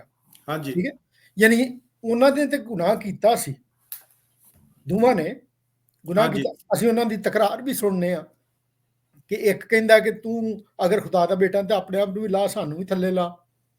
ਤੇ ਦੂਜਾ ਜਿਹੜਾ ਉਹ ਕਹਿੰਦਾ ਕਿ ਅਸੀਂ ਆਪਣੇ ਗੁਨਾਹਾਂ ਦੇ ਬਾਇਸ ਜਾਂ ਜੋ ਕੁਝ ਅਸੀਂ ਬੁਰੇ ਕੰਮ ਕੀਤੇ ਨੇ ਉਹਦੇ ਬਾਇਸ ਅਸੀਂ ਸਲੀਬ ਤੇ ਦਿੱਤੇ ਗਏ ਹਾਂ, ਲੇਕਿਨ ਇਹਨੇ ਤੇ ਕੋਈ ਗੁਨਾਹ ਨਹੀਂ ਕੀਤਾ। ਯਾਨੀ ਉਹ ਖਤਾਕਾਰਾਂ ਦੇ ਵਿੱਚ ਸ਼ੁਮਾਰ ਹੋ ਕੇ ਵੀ ਉਹ ਉਹਦੀ ਟੈਸਟਮਨੀ ਦਿੰਦੇ ਨੇ ਕਿ ਯਾਨੀ ਇੱਕ ਦੇ ਰਿਹਾ ਕਿ ਅਸੀਂ ਤੇ ਆਪਣੇ ਗੁਨਾਹਾਂ ਦੇ ਬਾਇਸ ਯਾਨੀ ਸਲੀਬ ਤੇ ਦਿੱਤੇ ਗਏ, ਲੇਕਿਨ ਇਹਨੇ ਤੇ ਕੋਈ ਖਤਾ ਨਹੀਂ ਕੀਤੀ, ਇਹਨੇ ਕੋਈ ਗੁਨਾਹ ਨਹੀਂ ਕੀਤਾ ਤੇ ਇਹ ਵੀ ਸਾਡੇ ਦਰਮਿਆਨ ਦੇ ਵਿੱਚ ਇਹਨੂੰ ਸਲੀਬ ਤੇ ਦਿੱਤਾ ਗਿਆ। ਸੋ ਅਸੀਂ ਜਦੋਂ ਇਹ ਗੱਲਾਂ ਪੜ੍ਹਨੇ ਆ ਤੇ ਪੌਲੁਸ ਰਸੂਲ ਬੜਾ ਸਫਾਈ ਨਾਲ ਇਹ ਗੱਲ ਦੱਸਦਾ ਹੈ ਕਿ ਇਹ ਗੱਲ ਮੈਨੂੰ ਆਪਣੀ ਜਿਹੜੀ ਮੈਂ ਤੁਹਾਨੂੰ ਪਹੁੰਚਾ ਦਿੱਤੀ ਕਿ ਯਿਸੂ ਮਸੀਹ ਕਿਤਾਬੇ ਮੁਕੱਦਸ ਦੇ ਮੁਤਾਬਕ ਮੋਇਆ, ਦਫਨ ਹੋਇਆ ਤੇ ਤੀਜੇ ਦਿਨ ਕਿਤਾਬੇ ਮੁਕੱਦਸ ਦੇ ਮੁਤਾਬਕ ਜੀ ਉੱਠਿਆ। ਹਾਂਜੀ ਔਰ ਇਹਦੇ ਚ ਇਹ ਜੇ ਜਸ਼ਾਇਆ 53 ਬਾਪ ਉਹਦੀ 9 ਆਇਤ ਨੂੰ ਤੁਸੀਂ ਪੜ੍ਹਦੇ ਹੋ ਉਹਦੇ ਬਰੀਅਲ ਦੇ ਬਾਰੇ, ਹੈ ਨਾ। ਜੀ ਜੀ ਤੇ ਉਹਦੇ 'ਚ ਦੇਖੋ ਕਿੰਨੀ ਸਫਾਈ ਦੇ ਨਾਲ ਲਿਖਿਆ ਕਿ ਉਹਦੀ ਕਬਰ ਦੁਸ਼ਟਾਂ ਦੇ ਵਿੱਚ ਤੇ ਉਸ ਦੀ ਮੌਤ ਦੇ ਵੇਲੇ ਧਨੀ ਨਾਲ ਠਹਿਰਾਈ ਗਈ, ਭਾਵੇਂ ਉਸੇ ਜ਼ੁਲਮ ਨਹੀਂ ਕੀਤਾ, ਨਾ ਉਹਦੇ ਮੂੰਹ ਵਿੱਚੋਂ ਛਲ ਸੀ। ਬਿਲਕੁਲ। ਤੇ ਅਸੀਂ ਉਹ ਕਿਸ ਤਰ੍ਹਾਂ ਦੇ ਨਾਲ ਦੇਖਦੇ ਹਾਂ ਨਿਊ ਟੈਸਟਾਮੈਂਟ ਦੇ ਵਿੱਚ ਜਾ ਕੇ ਫਿਰ ਕਿ ਕਿਸ ਤਰ੍ਹਾਂ ਦੇ ਨਾਲ ਉਹਦਾ ਇੱਕ, ਕਿਉਂਕਿ ਉਹ ਰਾਜਿਆਂ ਦਾ ਰਾਜਾ ਸੀ, ਹੈ ਨਾ। ਹੀ is a king of king ਤੇ ਪ੍ਰਿੰਸ ਆਫ ਪ੍ਰਿੰਸ ਹੀ ਤੇ ਉਹ ਲਾਰਡ ਆਫ ਲਾਰਡ ਹੀ। ਔਰ ਉਹਦਾ ਜਿਹੜਾ ਬਰੀਅਲ ਵੀ ਹੋਇਆ ਉਹ ਜਿਸ ਤਰ੍ਹਾਂ ਇੱਕ ਰਾਜਿਆਂ ਦਾ ਬਰੀਅਲ ਹੁੰਦਾ ਹੈ ਉਸ ਤਰ੍ਹਾਂ ਦੇ ਨਾਲ ਹੀ ਉਹਦਾ ਬਰੀਅਲ ਹੋਇਆ। ਸਹੀ। ਮੈਨੂੰ ਯਾਦ ਆ ਤੁਸੀਂ ਦੱਸ ਰਹੇ ਸੀ ਕਿ ਕਿੰਨੇ ਕਿਲੋ ਜਿਹੜਾ ਸੀ ਉਹ ਮਸਾਲੇ ਜਿਹੜੇ ਸੀ ਉਹਦੇ ਹਾਂਜੀ ਉੱਤੇ ਲਗਾਏ ਗਏ। ਯੋਹੰਨਾ ਚ ਲਿਖਿਆ 50 ਸੇਰ। ਹਾਂਜੀ 50 ਸੇਰ, ਹੈ ਨਾ।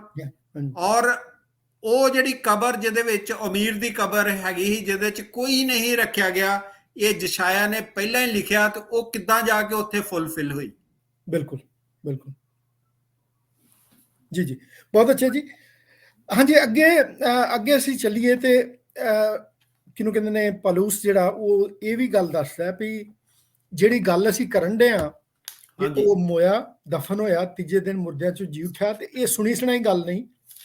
ਫਿਰ ਅੱਗੇ ਲਿਸਟ ਦਿੰਦਾ ਕਿ ਪਹਿਲੂ ਕੈਫਾ ਨੂੰ, ਕੈਫਾ ਜਿਹੜਾ ਇਹ ਪਤਰਸ ਦਾ ਨਾਂ ਹੈ ਅਸਲ 'ਚ। ਹਾਂਜੀ। ਫਿਰ ਮਗਰੋਂ ਉਹਨਾਂ 12 ਨੂੰ ਵਿਖਾਈ ਦਿੱਤਾ, ਫਿਰ 500 ਨਾਲੋਂ ਵੱਧ ਭਰਾਵਾਂ ਨੂੰ ਇੱਕੋ ਵਾਰੀ ਵਿਖਾਈ ਦਿੱਤਾ। ਸੋ ਯਾਨੀ ਉਹ ਇਹ ਗੱਲ ਕਰਨ ਡਿਆ ਕਿ ਇਹ ਜਿਹੜੀ ਗੱਲ ਹੈ ਇਹ ਸੁਣੀ ਸੁਣਾਈ ਨਹੀਂ, ਬਲਕਿ ਅਸਲ 'ਚ ਕੁਛ ਲੋਕੀ ਹਾਲੀ ਐਸੇ ਮੌਜੂਦ ਨੇ, ਜ਼ਿੰਦਾ ਵੀ ਨੇ। ਜਦੋਂ 500 ਦੀ ਗੱਲ ਕਰਦਾ ਕਿ ਉਹਨਾਂ 'ਚੋਂ ਬੜੇ ਸਾਰੇ ਹਾਲੀ ਜ਼ਿੰਦਾ ਨੇ ਜਿਹੜੇ ਇਸ ਗੱਲ ਨੂੰ ਟੈਸਟੀਫਾਈ ਕਰ ਸਕਦੇ ਨੇ ਕਿ ਖੁਦਾਵੰਦ ਯਿਸੂ ਮਸੀਹ ਜਿਹੜਾ ਉਹ ਜੀ ਉੱਠਿਆ। ਮੈਨੂੰ ਬ੍ਰਦਰ ਜੀ ਯਾਦ ਆਉਣ ਡਿਆ ਸੀ ਕਿ ਜਦੋਂ ਉਹ ਅਮਾਉਸ ਦੀ ਰਾਹ ਤੇ ਜਾਣ ਡਿਆ ਸੀ, ਹੈ ਨਾ। ਹਾਂਜੀ ਹਾਂਜੀ ਹਾਂਜੀ। ਦੋ ਲੋਕਾਂ ਦੇ ਨਾਲ ਉਹ ਨਾਲ ਟੁਰਿਆ ਜਾਣ ਡਿਆ ਤੇ ਉਹ ਗੱਲਾਂ ਕਰਨ ਡਏ ਨੇ, ਲੇਕਿਨ ਉਹ ਖੁਦਾਵੰਦ ਯਿਸੂ ਮਸੀਹ ਨੂੰ ਪਛਾਣ ਨਹੀਂ ਸਕੇ, ਹੈ ਨਾ। ਲੇਕਿਨ ਜਦੋਂ ਉਹਨਾਂ ਨੂੰ ਉਹ ਘਰ ਲੈ ਗਿਆ, ਯਾਨੀ ਉਹ ਜਿਹੜੇ ਉਹਦੇ ਨਾਲ ਸਨ ਜਿਹੜੇ ਸਫ਼ਰ ਕਰਨ ਡਏ, ਉਹ ਉਹਨਾਂ ਨੂੰ ਘਰ ਲੈ ਗਏ ਤੇ ਉਹਨੇ ਰੋਟੀ ਲਈ ਤੇ ਜਦੋਂ ਤੋੜੀ ਤੇ ਉਹਨਾਂ ਨੂੰ ਸਮਝ ਆਈ ਕਿ ਇਹ ਖੁਦਾਵੰਦ ਯਿਸੂ ਮਸੀਹ ਹੈ। ਸੋ ਕਿਹਨੂੰ ਕਹਿੰਦੇ ਨੇ ਕਿ ਜਦੋਂ ਉਹ ਜੀ ਉੱਠਿਆ ਤੇ ਕਈ ਲੋਕੀ ਜਿਹੜੇ ਨੇ ਸ਼ਾਇਦ ਉਹਨੂੰ ਵੇਖ ਕੇ ਵੀ ਪਛਾਣ ਨਹੀਂ ਸਕੇ ਕਿ ਉਹ ਹੀ ਖੁਦਾਵੰਦ ਯਿਸੂ ਮਸੀਹ ਹੈ ਜਿਹੜਾ ਮਸਲੂਬ ਹੋਇਆ ਸੀ। ਲੇਕਿਨ ਜਿਸ ਤਰ੍ਹਾਂ ਅੱਗੇ ਬ੍ਰਦਰ ਜੀ ਨੇ ਗੱਲ ਕੀਤੀ ਹੈ ਕਿ ਮੁਬਾਰਕ ਉਹ ਨੇ ਜਿਹੜੇ ਬਗੈਰ ਵੇਖਣ ਤੋਂ ਈਮਾਨ ਲਿਆਉਂਦੇ ਨੇ। ਸੋ ਇਹਦੇ 'ਚ ਕੋਈ ਸ਼ੱਕ ਨਹੀਂ ਕਿ ਅਸੀਂ ਬਹੁਤ ਵਾਰੀ ਅਸੀਂ ਚਾਹੁੰਦੇ ਹਾਂ ਕਿ ਅਸੀਂ ਤਜਰਬਾ ਕਰਕੇ ਜਾਂ ਅਸੀਂ ਠੋਕ ਵਜਾ ਕੇ ਵੇਖੀਏ ਕਿ ਆਇਆ ਇਹ ਗੱਲ ਸਹੀ ਹੈ ਕਿ ਨਹੀਂ। ਲੇਕਿਨ ਖੁਦਾਵੰਦ ਯਿਸੂ ਮਸੀਹ ਦਾ ਜਿਹੜਾ ਜੀ ਉੱਠਣਾ ਹੈ, ਉਹ ਪੌਲੁਸ ਰਸੂਲ ਕਹਿੰਦਾ ਕਿ ਨਾ ਸਿਰਫ ਉਹ ਯਾਨੀ ਅਸੀਂ ਸੁਣਨੇ ਆ ਇਹਦੇ ਬਾਰੇ, ਬਲਕਿ ਅਸੀਂ ਇਹਦੇ ਬਾਰੇ ਐਕਸਪੀਰੀਅੰਸ ਵੀ ਕਰਨੇ ਆ ਕਿ ਉਹ ਸਾਨੂੰ ਆਪਣਾ ਆਪ ਵਿਖਾਉਂਦਾ ਹੈ।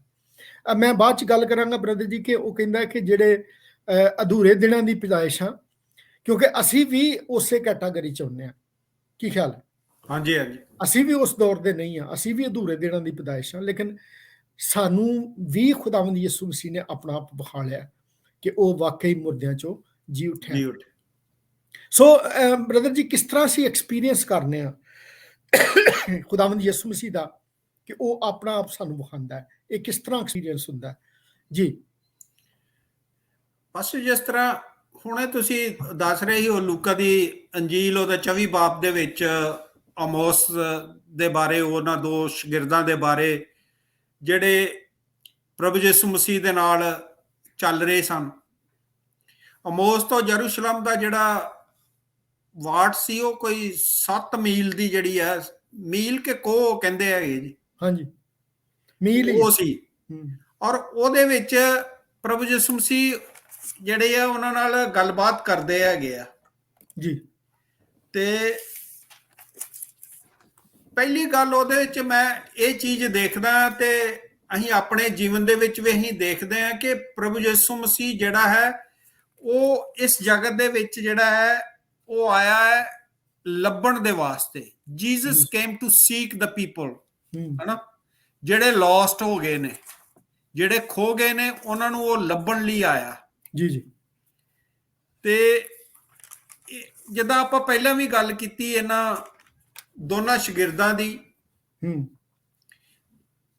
ਉਹਦੇ ਫਾਲੋਅਰ ਸੀ, ਉਹਨਾਂ ਨੇ ਸਾਰਾ ਕੁਝ ਆਪਣੀਆਂ ਅੱਖਾਂ ਦੇ ਨਾਲ ਜਿਹੜਾ ਸੀ ਉਹ ਐਕਸਪੀਰੀਅੰਸ ਕੀਤਾ ਸੀ, ਅੱਖਾਂ ਦੇ ਨਾਲ ਦੇਖਿਆ ਵੀ ਸੀ। ਜੀ ਜੀ। ਉਹਨਾਂ ਨੇ ਪ੍ਰਭੂ ਯਿਸੂ ਮਸੀਹ ਦੇ ਪ੍ਰਵਚਨਾਂ ਨੂੰ ਵੀ ਸੁਣਿਆ ਹੋਏਗਾ, ਕਲਾਮ ਨੂੰ ਸੁਣਿਆ ਹੋਏਗਾ, ਉਹਨਾਂ ਨੇ ਮਿਰੇਕਲ ਵੀ ਦੇਖੇ ਹੋਣਗੇ, ਪਰ ਫਿਰ ਵੀ ਉਹ ਲੌਸਟ ਹੋ ਗਏ। ਹਾਂਜੀ। ਤੇ ਪ੍ਰਭੂ ਯਿਸੂ ਮਸੀਹ ਨਹੀਂ ਚਾਹੁੰਦਾ ਕਿ ਉਹ ਲੌਸਟ ਹੋ ਜਾਣ। ਸਹੀ। ਤੇ ਇੱਕ ਮੈਂ ਬਾਈਬਲ ਕਮੈਂਟਰੀ ਪੜ੍ਹ ਰਿਹਾ ਸੀ ਕਿ ਉਹਦੇ 'ਚ ਲਿਖਿਆ ਹੈ ਕਿ ਸ਼ਾਇਦ ਪਰਮੇਸ਼ਵਰ ਨੇ ਉਹਨਾਂ ਦੀਆਂ ਜਿਹੜੀਆਂ ਸਪਿਰਿਚੁਅਲ ਅੱਖਾਂ ਹੈਗੀਆਂ ਸੀ ਨਾ, ਉਹ ਉਹਨਾਂ ਦੀਆਂ ਬੰਦ ਹੋ ਗਈਆਂ ਸੀ। ਬਿਲਕੁਲ। ਉਦਾਂ ਦੇਖਦੇ ਹੀ ਉਹ ਦੁਨਿਆਵੀ ਅੱਖਾਂ ਦੇ ਨਾਲ ਉਹ ਦੇਖ ਰਹੇ ਸੀ, ਤਾਂ ਹੀ ਚੱਲ ਰਹੇ ਸੀ ਉਹ। ਜੀ ਜੀ। ਪਰ ਸਪਿਰਿਚੁਅਲ ਅੱਖਾਂ ਜਿਹੜੀਆਂ ਸੀ ਉਹਨਾਂ ਦੀਆਂ ਬੰਦ ਹੋ ਗਈਆਂ। ਪ੍ਰਭੂ ਯਿਸੂ ਮਸੀਹ ਨੇ ਕਲਾਮ ਵੀ ਉਹਨਾਂ ਨੂੰ ਸੁਣਾਇਆ ਸਾਰਾ ਕੁਝ। ਤੇ ਉਹ ਫਿਰ ਉਹ ਕਹਿੰਦੇ ਆ ਕਿ ਸਾਡੇ ਹਿਰਦੇ ਜਿਹੜੇ ਆ, ਜਦੋਂ ਉਹ ਸਾਡੇ ਨਾਲ ਕਲਾਮ ਦੀਆਂ ਵੀ ਗੱਲਾਂ ਕਰਦੀਆਂ ਸੀ, ਕਿ ਇਹਨਾਂ ਨੂੰ ਜਿਹੜਾ ਹੈ ਸਾਡੇ ਹਿਰਦੇ ਨੂੰ ਕੋਈ ਗੱਲ ਨਹੀਂ ਹੋਈ, ਸਾਡੇ ਮਨ ਨੂੰ ਕੋਈ ਗੱਲ ਨਹੀਂ ਹੋਈ। ਅੱਜ ਵੀ ਇਹੀ ਹੈ, ਜਦੋਂ ਇਹ ਪਰਮੇਸ਼ਰ ਦਾ ਵਚਨ ਜਿਹੜਾ ਸਾਡੇ ਵਾਸਤੇ ਖੁੱਲਦਾ ਹੈ, ਪ੍ਰਭੂ ਦੇ ਦਾਸ ਲੋਕ ਸਾਨੂੰ ਸੁਣਾਉਂਦੇ ਨੇ, ਇਹ ਵਚਨ ਸਾਨੂੰ ਦੱਸਦੇ ਨੇ, ਔਰ ਜਦੋਂ ਪਰਮੇਸ਼ਵਰ ਸਾਡੇ ਮਨਾਂ ਨੂੰ ਖੋਲਦਾ ਹੈ, ਸਾਡੀਆਂ ਸਪਿਰਿਚੁਅਲ ਅੱਖਾਂ ਨੂੰ ਖੋਲਦਾ ਹੈ, ਤੇ ਫਿਰ ਅਸੀਂ ਉਹਦਾ ਐਕਸਪੀਰੀਅੰਸ ਕਰਦੇ ਹਾਂ। ਸਹੀ। ਮੈਂ ਪੌਲ ਦੇ ਬਾਰੇ ਵੀ ਦੇਖਦਾ ਹੈਗਾ ਕਿ ਪੌਲ ਜਿਹੜਾ ਸੀ ਉਹ ਸ਼ਰ੍ਹਾ ਦਾ ਆਲਮ ਸੀ, ਹੈ ਨਾ, ਉਦੋਂ ਦਾ ਪੜ੍ਹਿਆ ਲਿਖਿਆ ਉਹ ਬਹੁਤ ਆਲਮ ਵਿਅਕਤੀ ਸੀ ਉਹ। ਜੀ ਜੀ। ਤੇ ਪੂਰਾ ਸ਼ਰ੍ਹਾ ਦੇ ਉੱਤੇ ਚੱਲਦਾ ਸੀ। ਔਰ ਜਦੋਂ ਪਹਿਲਾ ਸ਼ਹੀਦ ਹੋਇਆ ਸਟੀਫਨਸ, ਹਾਂਜੀ, ਤੇ ਉਦੋਂ ਵੀ ਉਹ ਉੱਥੇ ਖੜਾ ਸੀ। ਇਹ ਰਾਜੀ ਹੀ ਕਿ ਇਹਨੂੰ ਮਾਰ ਦਿੱਤਾ ਜਾਏ, ਪਥਰਾਓ ਕੀਤਾ ਜਾਏ। ਔਰ ਉਹਨੇ ਜਦੋਂ ਅਸਮਾਨ ਖੁੱਲਾ ਦੇਖਿਆ ਤੇ ਉਹਨੇ ਸਾਰੀਆਂ ਗੱਲਾਂ ਜਦੋਂ ਕੀਤੀਆਂ, ਉਹ ਵੀ ਇਹਨੇ ਸੁਣੀਆਂ। ਤੇ ਫਿਰ ਮਸੀਹਾ ਨੂੰ ਸਤਾਉਣ ਦੇ ਵਾਸਤੇ, ਕੈਦ ਪਾਉਣ ਦੇ ਵਾਸਤੇ ਜਾ ਰਿਹਾ ਸੀ। ਤੇ ਫਿਰ ਇਹਨੂੰ ਆਵਾਜ਼ ਆਈ ਕਿ ਹੇ ਸਲੂਸ, ਤੂੰ ਮੈਨੂੰ ਕਿਉਂ ਸਤਾਉਂਦਾ? ਤੇ ਪ੍ਰਭੂ ਉਹਨੇ ਕਿਹਾ ਕਿ ਤੂੰ ਕੌਣ ਆ? ਤੇ ਉਹਨੇ ਕਿਹਾ ਕਿ ਮੈਂ ਪ੍ਰਭੂ ਯਿਸੂ ਮਸੀਹ ਹਾਂ। ਸਹੀ। ਅੱਜ ਵੀ ਦੁਨੀਆ ਦੇ ਵਿੱਚ, ਜਿਸ ਤਰ੍ਹਾਂ ਤੁਸੀਂ ਦੱਸਿਆ ਕਿ ਪ੍ਰਭੂ ਯਿਸੂ ਮਸੀਹ ਦੇ ਬਹੁਤ ਸਾਰੇ ਪੈਰੋਕਾਰ ਨੇ ਜੀ, ਜਿਹੜੇ ਅੱਜ ਵੀ ਆਪਣੇ ਹਿਰਦੇ ਤੋਂ, ਆਪਣੇ ਦਿਲ ਤੋਂ ਉਹਨੂੰ ਸੀਕ ਕਰਦੇ ਨੇ, ਉਹਨੂੰ ਖੋਜਣ ਦੀ ਕੋਸ਼ਿਸ਼ ਕਰਦੇ ਨੇ ਕਿ ਤੂੰ ਕੌਣ ਆ, ਸਾਡੇ ਤੇ ਰਿਵੀਲ ਕਰ। ਤੇ ਉਹ ਅੱਜ ਵੀ ਰਿਵੀਲ ਕਰਦਾ ਹੈ, ਅੱਜ ਵੀ ਉਹ ਦਰਸ਼ਨ ਦਿੰਦਾ ਹੈ। ਆਪਣੇ ਵਚਨ ਦੇ ਦੁਆਰਾ, ਜਦੋਂ ਅਸੀਂ ਵਚਨ ਪੜ੍ਹਦੇ ਆ ਉਦੋਂ ਸਾਡੇ ਨਾਲ ਗੱਲ ਕਰਦਾ, ਜਦੋਂ ਅਸੀਂ ਦੁਆ ਕਰਦੇ ਆ, ਜਾਂ ਉਹ ਸਾਡੇ ਨਾਲ ਉਹਦੇ ਨਾਲ ਐਕਸਪੀਰੀਅੰਸ ਇਨਕਾਊਂਟਰ ਜਿਹੜਾ ਹੈ ਉਹ ਹੋ ਜਾਂਦਾ ਹੈ। ਮੈਂ ਬੜੀਆਂ ਗਵਾਹੀਆਂ ਸੁਣੀਆਂ ਜਿਹਦੇ ਵਿੱਚ ਪ੍ਰਭੂ ਯਿਸੂ ਮਸੀਹ ਨੇ ਬੜਿਆਂ ਨੂੰ ਉਹਨਾਂ ਨੇ ਦਰਸ਼ਨ ਦਿੱਤਾ। ਅੱਜ ਕੱਲ ਬਹੁਤ ਸਾਰੇ ਲੋਕ ਨੇ ਜਿਹੜੇ ਇਸਲਾਮਿਕ ਕੰਟਰੀ ਦੇ ਵਿੱਚੋਂ ਨੇ, ਉਹਨਾਂ ਨੂੰ ਪ੍ਰਭੂ ਯਿਸੂ ਮਸੀਹ ਨੇ ਦਰਸ਼ਨਾਂ ਦਿੱਤੇ ਨੇ, ਜੋ ਉਹਨਾਂ ਦੇ ਜੀਵਨ ਜਿਹੜੇ ਨੇ ਉਹ ਚੇਂਜ ਹੋਏ ਨੇ। ਅੱਜ ਵੀ ਪ੍ਰਭੂ ਯਿਸੂ ਮਸੀਹ ਜਿਹੜਾ ਹੈ ਉਹ ਸਾਡੇ ਜੀਵਨਾਂ ਦੇ ਵਿੱਚ ਕੰਮ ਕਰਦਾ ਹੈ, ਕਿਉਂਕਿ ਪਰਮੇਸ਼ਰ ਦਾ ਵਚਨ ਸਾਨੂੰ ਦੱਸਦਾ ਹੈ, ਮੈਂ ਅੱਜ ਕੱਲ ਤੇ ਜੁਗਨੋ ਜੁਗ ਇੱਕੋ ਜਿਹਾ ਪਰਮੇਸ਼ਰ ਆ, ਨਾ ਬਦਲਣ ਵਾਲਾ ਪਰਮੇਸ਼ਰ ਆ ਉਹ। ਤੇ ਉਹ ਪਰਮੇਸ਼ਰ ਜਦੋਂ ਅਸੀਂ ਉਹਨੂੰ ਪੂਰੇ ਟੁੱਟੇ ਹੋਏ ਦਿਲ ਦੇ ਨਾਲ ਪੁਕਾਰਦੇ ਆ ਕਿ ਪ੍ਰਭੂ ਮੈਂ ਤੈਨੂੰ ਦੇਖਣਾ ਚਾਹੁੰਦਾ, ਤੂੰ ਆ ਮੇਰੇ ਹਿਰਦੇ ਦੇ ਵਿੱਚ, ਤੇ ਉਹ ਆਏਗਾ, ਸਾਡੇ ਨਾਲ ਗੱਲਬਾਤ ਕਰੇਗਾ, ਸਾਡੇ ਨਾਲ ਉਹ ਰੋਟੀ ਵੀ ਖਾਏਗਾ। ਉਹ ਕਹਿੰਦਾ ਹੈ ਯੂਹੰਨਾ ਦੀ ਇੰਜੀਲ ਦੇ ਵਿੱਚ, ਮੈਂ ਤੇ ਮੇਰਾ ਬਾਪ ਤੁਹਾਡੇ ਕੋਲ ਆਵਾਂਗੇ, ਅਸੀਂ ਤੁਹਾਡੇ ਨਾਲ ਵਾਸ ਕਰਾਂਗੇ। ਤੇ ਉਹ ਵਾਸ ਕੀ ਹੈ, ਉਹ ਠਹਿਰਾ ਕੀ ਹੈ? ਉਹ ਹੀ ਹੈ ਜਦੋਂ ਅਸੀਂ ਦਿਲ ਤੋਂ ਉਸ ਪਰਮੇਸ਼ਰ ਨੂੰ ਆਪਣਾ ਮੁਕਤੀਦਾਤਾ ਕਰਕੇ ਪੁਕਾਰਦੇ ਆ, ਤੇ ਪ੍ਰਭੂ ਸਾਡੇ ਜੀਵਨ ਦੇ ਵਿੱਚ ਆਉਂਦਾ, ਸਾਡੇ ਨਾਲ ਗੱਲਬਾਤ ਕਰਦਾ, ਤੇ ਸਾਡੇ ਨਾਲ ਉਹ ਚੱਲਦਾ ਹੈ। ਸਹੀ। ਹਾਂਜੀ, ਮੈਨੂੰ ਯਾਦ ਆਉਂਦਾ ਸੀ ਬ੍ਰਦਰ ਜੀ ਕਿ ਮੱਤੀ ਦੀ ਇੰਜੀਲ 'ਚ ਕਿ ਢੂੰਡੋ ਤੇ ਪਾਓਗੇ, ਦਰਵਾਜ਼ਾ ਖਟਖਟਾਓਗੇ ਤੁਹਾਡੇ ਵਾਸਤੇ ਖੋਲਿਆ ਜਾਏਗਾ, ਕਿਉਂਕਿ ਜਿਹੜਾ ਲੱਭਦਾ, ਜਿਹੜਾ ਢੂੰਡਦਾ ਉਹ ਪਾ ਲੈਂਦਾ, ਜਿਹੜਾ ਖਟਖਟਾਉਂਦਾ ਉਹਦੇ ਵਾਸਤੇ ਖੋਲਿਆ ਜਾਂਦਾ।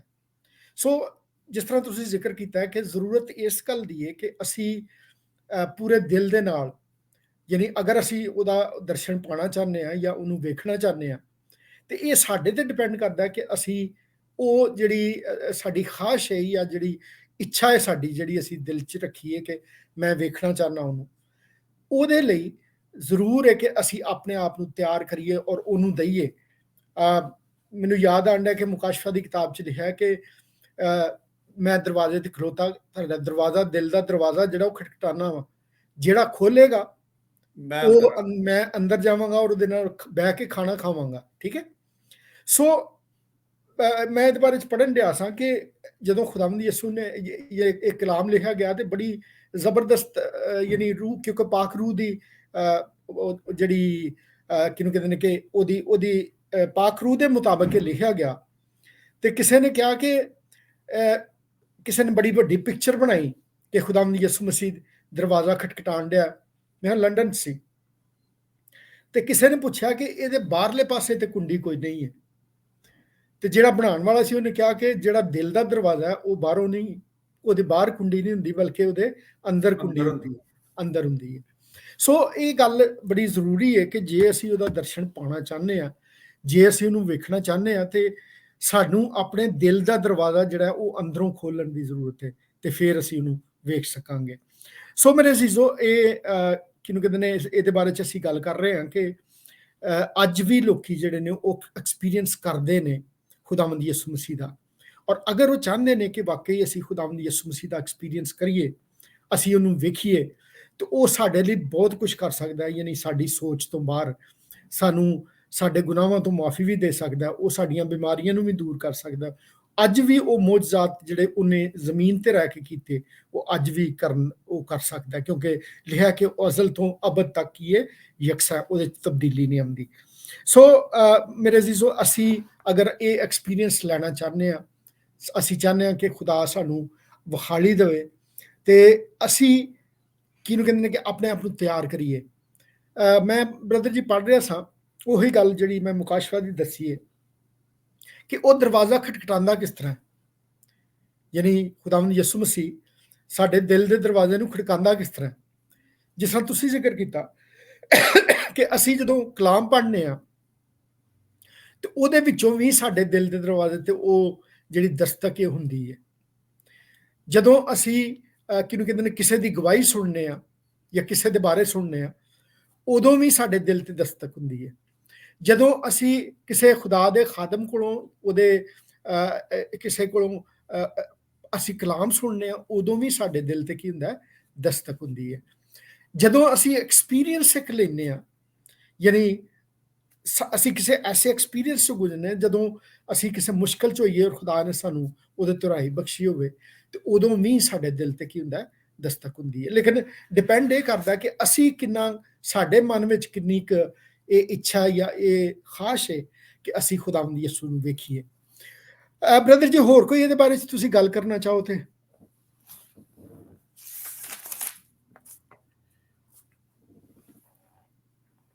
ਇਹਦੇ ਵਿੱਚ ਤੇ ਜਦੋਂ ਪੌਲ ਗੋਸਪਲ ਦੀ ਗੱਲ ਕਰਦਾ ਹੈ ਤੇ ਮੈਨੂੰ ਯਾਦ ਆ ਜਾਂਦਾ ਹੈ ਮਰਕਸ ਦੀ ਅੰਜੀਲ, ਉਹਦਾ 16 ਅਧਿਆਏ ਨੂੰ ਅਸੀਂ ਦੇਖਦੇ ਹਾਂ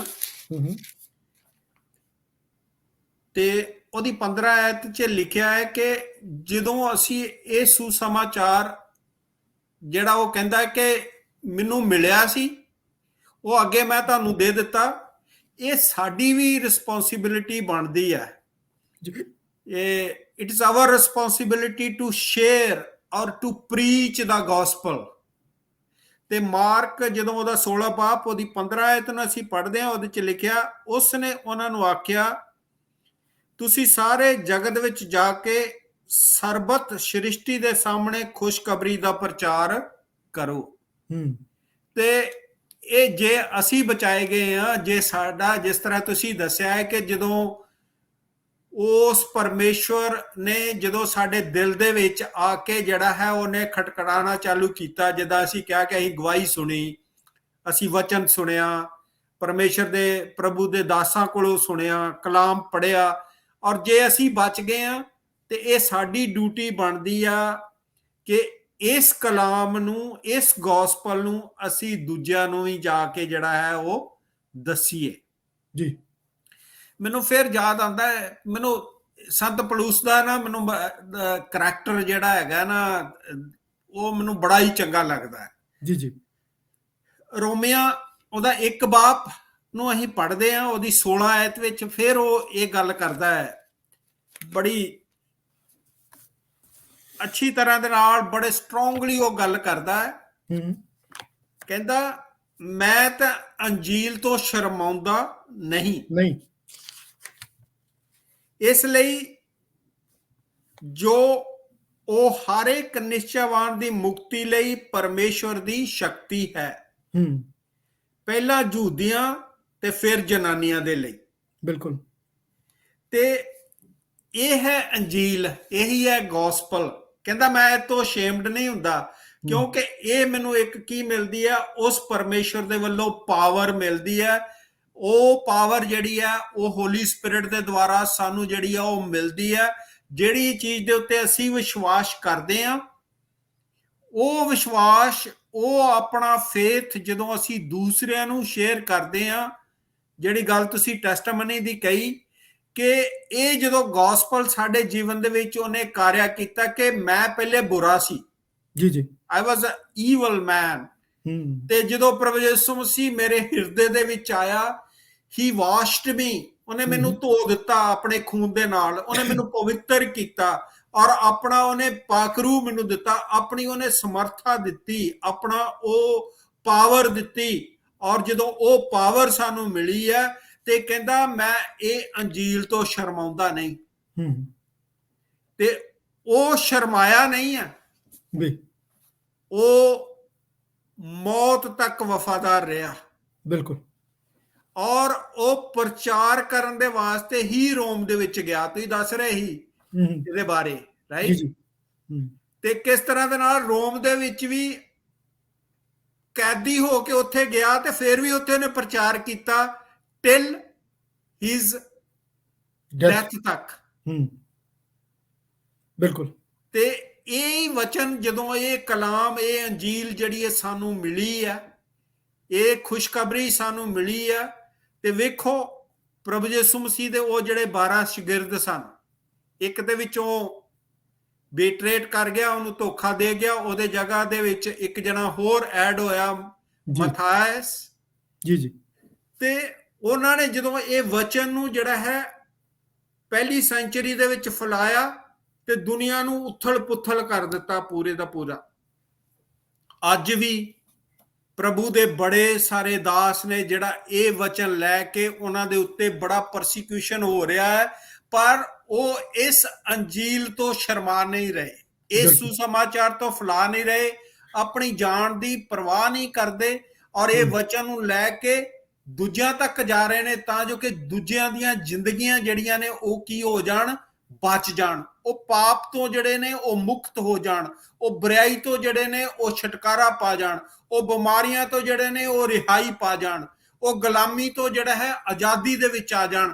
ਇਹ ਪਰਮੇਸ਼ਰ ਦਾ ਵਚਨ ਦੇ ਵਿੱਚ ਜਿਹੜੀ ਹੈ ਬਹੁਤ ਵੱਡੀ ਪਾਵਰ ਹੈ ਜੀ। ਔਰ ਇਹ ਪਾਵਰ ਜਿਹੜੀ ਹੈ ਪ੍ਰਭੂ ਯਿਸੂ ਮਸੀਹ ਸਾਨੂੰ ਉਹਨੇ ਵਾਅਦਾ ਕੀਤਾ ਸੀ ਯੂਹੰਨਾ ਦੀ 14 ਬਾਬ ਦੇ ਵਿੱਚ ਕਿ ਮੈਂ ਬਾਪ ਦੇ ਕੋਲ ਜਾ ਰਿਹਾ ਤੇ ਤੁਹਾਡੇ ਵਾਸਤੇ ਇੱਕ ਸਹਾਇਕ ਨੂੰ ਭੇਜ ਰਿਹਾ ਹਾਂ, ਅਰਥਾਤ ਪਾਕ ਰੂਹ ਨੂੰ। ਔਰ ਜਦੋਂ ਇਹ ਪਾਕ ਰੂਹ ਤੁਹਾਡੇ ਉੱਤੇ ਆਏਗਾ ਤੁਸੀਂ ਸਮਰਥਾ ਪਾਓਗੇ, ਪਾਵਰ ਪਾਓਗੇ। ਜਦੋਂ ਤੁਸੀਂ ਪਾਵਰ ਪਾਓਗੇ you will not be a fearful from anyone. ਜੋ ਤੁਹਾਨੂੰ ਮਿਲਿਆ ਹੈ ਉਸ ਸੱਚਾਈ ਦੇ ਉੱਤੇ ਤੁਸੀਂ ਖੜੇ ਹੋਗੇ ਔਰ ਉਹ ਸੱਚਾਈ ਜਿਹੜੀ ਹੈ ਤੁਸੀਂ ਦੂਸਰਿਆਂ ਨੂੰ ਦੱਸੋਗੇ ਔਰ ਇਹ ਟਰੁੱਥ ਜਿਹੜੀ ਹੈ ਤੁਹਾਨੂੰ ਸੈੱਟ ਫ੍ਰੀ ਕਰ ਦੇਗੀ ਹਰ ਬੁਰਾਈਆਂ ਦੇ ਉੱਤੋਂ। ਤੇ ਇਹ ਹੈ ਪਰਮੇਸ਼ਵਰ ਦਾ ਗੋਸਪਲ। ਸ਼ੁਕਰੀਆ। ਜਿਹੜਾ ਉਹ ਕਹਿੰਦਾ ਕਿ ਮੈਨੂੰ ਮਿਲਿਆ ਹੀ ਤੇ ਉਹ ਅੱਗੇ ਮੈਂ ਤੁਹਾਨੂੰ ਦੇ ਦਿੱਤਾ, ਤੇ ਜੇ ਸਾਨੂੰ ਮਿਲਿਆ ਹੈ ਤੇ ਇਹ ਸਾਡੀ ਡਿਊਟੀ ਬਣਦੀ ਹੈ ਕਿ ਅਸੀਂ ਅੱਗੇ ਦਈਏ। ਬਹੁਤ ਅੱਛੇ, ਬਹੁਤ ਅੱਛੇ, ਬਹੁਤ ਅੱਛੇ ਜੀ। ਸਾਡਾ ਐਂਡ ਹੋਣ ਡਿਆ ਜੀ ਟਾਈਮ ਦਾ, ਤੇ ਆਖਰ 'ਚ ਮੈਂ ਸਿਰਫ ਇਹ ਗੱਲ ਕਹਾਂਗਾ, ਜਿਸ ਤਰ੍ਹਾਂ ਬ੍ਰਦਰ ਜੀ ਨੇ ਦੱਸਿਆ ਕਿ ਪੌਲੁਸ ਰਸੂਲ ਦੇ ਬਾਰੇ 'ਚ ਕਦੇ ਮੌਕਾ ਮਿਲੇ ਤਾਂ ਉਹਦੀ ਜ਼ਿੰਦਗੀ ਦੇ ਬਾਰੇ ਪੜ੍ਹੋ। ਤੇ ਮੈਂ ਕਿਤਾਬ ਪੜ੍ਹ ਰਿਹਾ ਸਾਂ, ਉਹਦੇ 'ਚ ਉਹ ਦੱਸਦਾ ਹੈ ਰਾਈਟਰ ਕਿ ਉਹਦੀ ਜਿਹੜੀ ਅੱਖ ਸੀ ਉਹ ਇੱਕ ਜਰਨੈਲ ਦੀ ਅੱਖ ਸੀ, ਜਿਸ ਤਰ੍ਹਾਂ ਆਰਮੀ ਦੇ ਜਰਨੈਲ ਨਹੀਂ ਹੁੰਦੇ। ਹਾਂਜੀ ਹਾਂਜੀ। ਕਿ ਇਹ ਜਗ੍ਹਾ ਨੂੰ ਮੈਂ ਜਿੱਤ ਲਿਆ, ਉਹ ਨਕਸ਼ਾ ਰੱਖਦਾ ਹੋਏਗਾ ਆਪਣੇ ਸਾਹਮਣੇ, ਤੇ ਉਹਨੇ ਕਿਹਾ ਕਿ ਇਹ ਜਗ੍ਹਾ ਮੈਂ ਹੁਣ ਇੱਥੇ ਮੈਂ ਖੁਸ਼ਖਬਰੀ ਦੇ ਦਿੱਤੀ ਹੈ, ਹੁਣ ਮੈਂ ਇੱਥੇ ਜਾ ਕੇ ਦਿਆਂਗਾ। ਠੀਕ ਹੈ। ਔਰ ਉਹਦੇ 3 ਜਿਹੜੇ ਇਮਾਲ ਦੀ ਕਿਤਾਬ ਦੇ ਵਿੱਚ 3 ਸਫ਼ਰ ਨੇ, ਚੌਥਾ ਤੇ ਉਹਦਾ ਜਿਸ ਤਰ੍ਹਾਂ ਜ਼ਿਕਰ ਕੀਤਾ ਕਿ ਚੌਥਾ ਉਹਦਾ ਰੋਮ ਦੇ ਵੱਲ ਸੀ, ਜਦੋਂ ਗੁਲਾਮ ਸੀ, ਇੱਕ ਕੈਦੀ ਦੀ ਸੂਰਤ 'ਚ ਜਾਂਦਾ। ਲੇਕਿਨ ਉਹਦੇ 3 ਸਫ਼ਰ ਨੇ, ਉਹਦੇ 'ਚ ਤੁਸੀਂ ਵੇਖਦੇ ਹੋ ਕਿ ਉਹ ਨਵੀਂ ਜਗ੍ਹਾ ਤੇ, ਕਰੰਥਸ ਦੀ ਅਸੀਂ ਅੱਜ ਹਵਾਲਾ ਪੜਿਆ ਪਹਿਲਾ ਕਰੰਥੀਓ, ਕਰੰਥਸ ਵਿੱਚ ਵੀ ਉਹ ਗਿਆ, ਉੱਥੇ ਵੀ ਜਾ ਕੇ ਉਹਨੇ ਖੁਸ਼ਖਬਰੀ ਜਿਹੜੀ ਹੈ ਉਹ ਦੱਸੀ, ਉਹ ਲੋਕਾਂ ਨੂੰ ਦਿੱਤੀ। ਤੇ ਉਹਦੀ ਬੜੀ ਖਾਸ ਸੀ ਕਿ ਉਹ ਰੋਮ 'ਚ ਜਾਏ ਤੇ ਖੁਦਾ ਨੇ ਉਹਨੂੰ ਵੀ ਪੂਰਾ ਕੀਤਾ, ਬੇਸ਼ੱਕ ਉਹ ਇੱਕ ਕੈਦੀ ਦੀ ਸੂਰਤ 'ਚ ਗਿਆ। ਸੋ ਮੇਰੇ ਅਜ਼ੀਜ਼ੋ, ਅੱਜ ਬੜੇ ਅਸੀਂ ਫਿਰ ਇੱਕ ਵਾਰੀ ਖੁਦਾਵੰਦ ਯਿਸੂ ਮਸੀਹ ਦੇ ਮਰਨ ਤੇ ਜੀ ਉੱਠਣ ਦੇ ਬਾਰੇ ਸਿੱਖਿਆ, ਔਰ ਇਹ ਗੱਲ ਸਿੱਖੀ ਕਿ ਇਹਦੇ ਨਾਲ ਸਾਡੀ ਨਿਜਾਤ ਹੈ, ਔਰ ਇਹੋ ਹੀ ਸਾਡੀ ਈਮਾਨ ਦਾ ਹਿੱਸਾ ਹੈ। ਯਾਨੀ ਅਗਰ ਇਹਦੇ ਤੇ ਈਮਾਨ ਨਹੀਂ ਹੈ ਤੇ ਸਾਡਾ ਈਮਾਨ ਲਿਆਉਣਾ ਜਿਹੜਾ ਉਹ ਬੇਫਾਇਦਾ ਹੈ। ਤੇ ਦੂਸਰੀ ਗੱਲ ਜਿਹੜੀ ਅਸੀਂ ਬ੍ਰੇਕ ਦੇ ਬਾਅਦ ਕੀਤੀ ਕਿ ਸਾਨੂੰ ਜ਼ਰੂਰਤ ਹੈ ਕਿ ਅਸੀਂ ਇਸ ਖੁਸ਼ਖਬਰੀ ਨੂੰ ਦੂਸਰਿਆਂ ਤੱਕ ਲੈ ਕੇ ਜਾਈਏ, ਔਰ ਜਿਹੜੇ ਜਿਨ੍ਹਾਂ ਨੇ ਖੁਦਾਵੰਦ ਯਿਸੂ ਮਸੀਹ ਨੂੰ ਨਹੀਂ ਵੇਖਿਆ, ਅਗਰ ਉਹ ਵੇਖਣਾ ਚਾਹੁੰਦੇ ਨੇ ਤਾਂ ਅੱਜ ਵੀ ਅਗਰ ਆਪਣੇ ਦਿਲ 'ਚ ਇਹ ਈਮਾਨ ਲਿਆਉਣ, ਇਹ ਖਾਸ਼ ਰੱਖਣ ਕਿ ਮੈਂ ਖੁਦਾਵੰਦ ਯਿਸੂ ਮਸੀਹ ਨੂੰ ਵੇਖਣਾ ਚਾਹੁੰਦਾ, ਤੇ ਅੱਜ ਵੀ ਉਹ ਆਪਣਾ ਦਰਸ਼ਨ ਤੁਹਾਨੂੰ ਦੇਗਾ। ਇਸ ਦੇ ਨਾਲ ਸਾਡਾ ਅੱਜ ਪ੍ਰੋਗਰਾਮ ਮੁੱਕਣ ਦਾ ਟਾਈਮ ਹੋ ਗਿਆ। ਸੋ ਸਾਡੇ ਵੱਲੋਂ ਬਹੁਤ ਜ਼ਿਆਦਾ ਤੁਹਾਨੂੰ ਸਲਾਮ ਪਹੁੰਚੇ, ਤੇ ਸਾਡੇ ਦੁਆ ਵੱਲੋਂ ਰੱਬ ਰੱਖਾ।